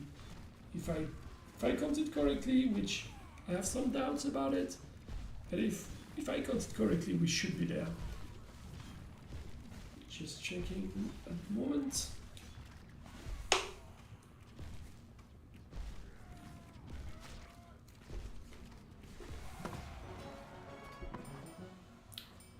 Which means that since we're getting very close to the end, you guys will have to tell us if there's any final word, any final question, any final thing you want to mention in this stream, now will be your time, because after that, well, there will be no stream anymore to do it, at least for this week, right?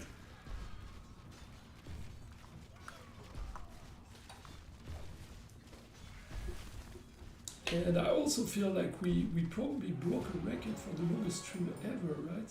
Or, I mean, maybe not, but we shouldn't be too far from that.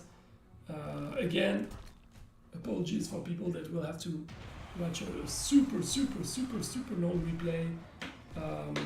That's definitely something we'll work on for next week, and we'll optimize that, make sure that everything is running fine there.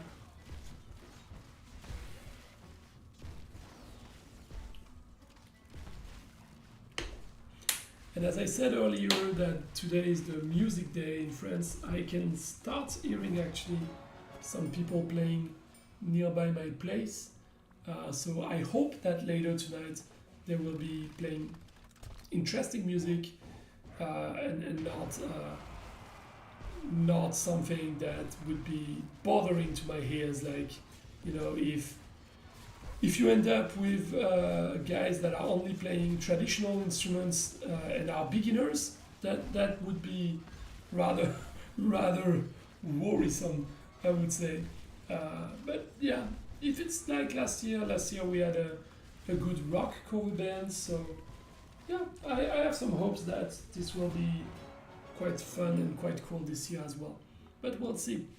And we should be less than 10 to go. If I counted correctly, we should have like 9 to go now. So that's what I want to see now.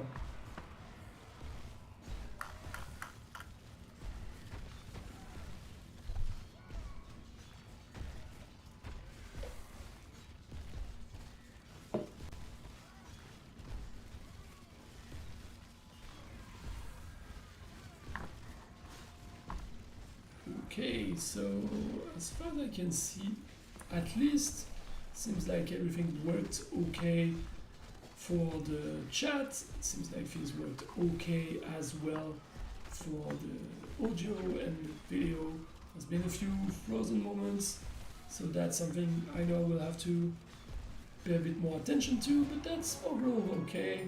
We didn't have too much technical issues there, so yeah, definitely something to be satisfied with. So we should be in the top 7 last players as far as I remember. So yes, we're getting there, A lot of good points being made in Discord. Regarding the stream, you mean? I have already too many screens to look at, so I didn't look so much at Discord right now. But if you want to share some of the points they made or anything like this, feel free to do so. I'm all ears for the next few minutes that we still have. Otherwise, obviously, I will be looking into all the feedback we received, most likely tomorrow, and I will try to engage with you guys as much as possible on this. That's actually also something I wanted to bring up, that over the past few weeks I've not yet been that active on Discord. I'm slowly getting there. The idea is that I want to get into a more routine mode with you guys, where we get into these daily discussions. So yeah. Oh, about the extra power stone slots. Yeah, I mean, I can already imagine a lot of the points that will be made. But yeah, we'll further talk about that. And I will definitely look at everything that has been said on Discord. Anyway, the game team will obviously be super happy to hear about the feedback, the good and the bad, because obviously negative feedback, as long as it's constructive, it's always going to be helpful for us as well. So yeah, we'll look into that. I'll share that with the team, and we'll see. We'll see what comes out of here. So if I counted correctly, we should have 5 accounts to go, 5 or 6. So yeah, I would have never thought that it would have been this long of a stream, to be honest. But as I was saying earlier, also didn't think I would be this motivated to go, you know, as long as possible. And I'm checking actually the stats right now because I have it opened on YouTube, and I can see that in March this year, Crucible made a stream that lasted for 3 hours and 46 minutes. So we should be ending faster than that. So it's definitely not the longest stream. There's been longer ones, but it's definitely on the longer side. Thank you, Shelas, for the kind words. I've done my best. Usually I'm not someone that has issues talking. You know, I talk a lot in general in life. That's probably one of the first things my friends would say and my family would say about me, that I talk a lot, probably too much. So I was not necessarily worried about filling up 2 or 3 hours. Mostly I worried about, you know, just feeling a bit tired from trying to stay focused on what I'm doing. But yeah, ultimately, I don't feel like I'm gonna collapse right after the stream and, you know, just slide into my bed and sleep. Oh, I still have some energy, so everything's fine now.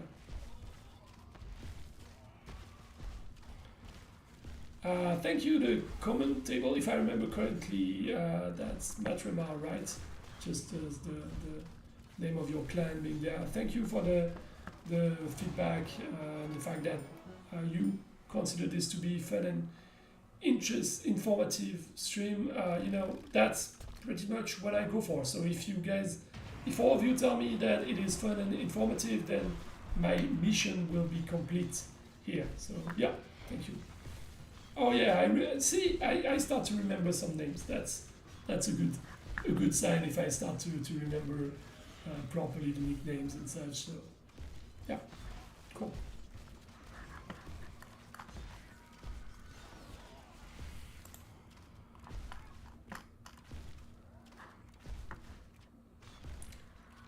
Project Maniac, you just arrived. Did you miss something important? It depends what you mean by important. There's been some important game news with the anniversary event that will start in the coming days, but also with the addition of the 4th Power Stone slot coming soon as well. So that's definitely important. Outside of that, it's been mostly long battles made even longer by my device not being the fastest, and 3 hours and a half of me talking and trying to keep things fun and informative, as we were saying. Not necessarily always succeeding, but at least I feel like it wasn't too bad. Maybe, no, I was going to say that I will rewatch it and try to see what I should improve, but it's probably not a good idea to rewatch my own stream, so I will at least let a bit of time go before I do this. But yeah, there's been some valid feedback as well on what I should improve going forward, so we should be getting even better streams. And if I counted correctly, this one should be the last battle. If not, then I screwed up somewhere with the numbers, but I think it should be the very last one. Muchacho. Actually, I can check that here. Oh, see? So yeah, I am bad. There should be one after that. And funnily enough, I was saying I was bad with numbers, and the last player will be bad. That's the name, not the player's qualities in playing the game. It will probably be the good player, but his nickname is bad. Not that I'm judging his nickname. The nickname is spelled bad.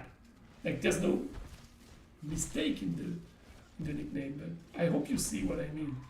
And if not, that was just a silly way for me to have 30 seconds used of saying nothing and just keep talking, because that's what I need to do, and we're almost there.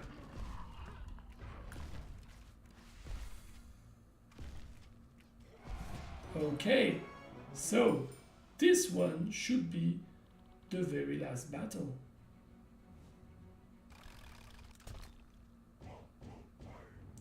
Oh, and it's bad, or at least that's the way I would pronounce it, or bad HBH, depending on how we want to pronounce it. And this is the final battle.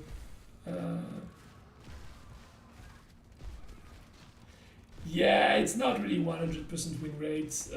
You know that it's only the last 20 battles or so. So the actual win rate I will calculate properly tomorrow and share the gems with Christian. But yeah, it's not really 100%.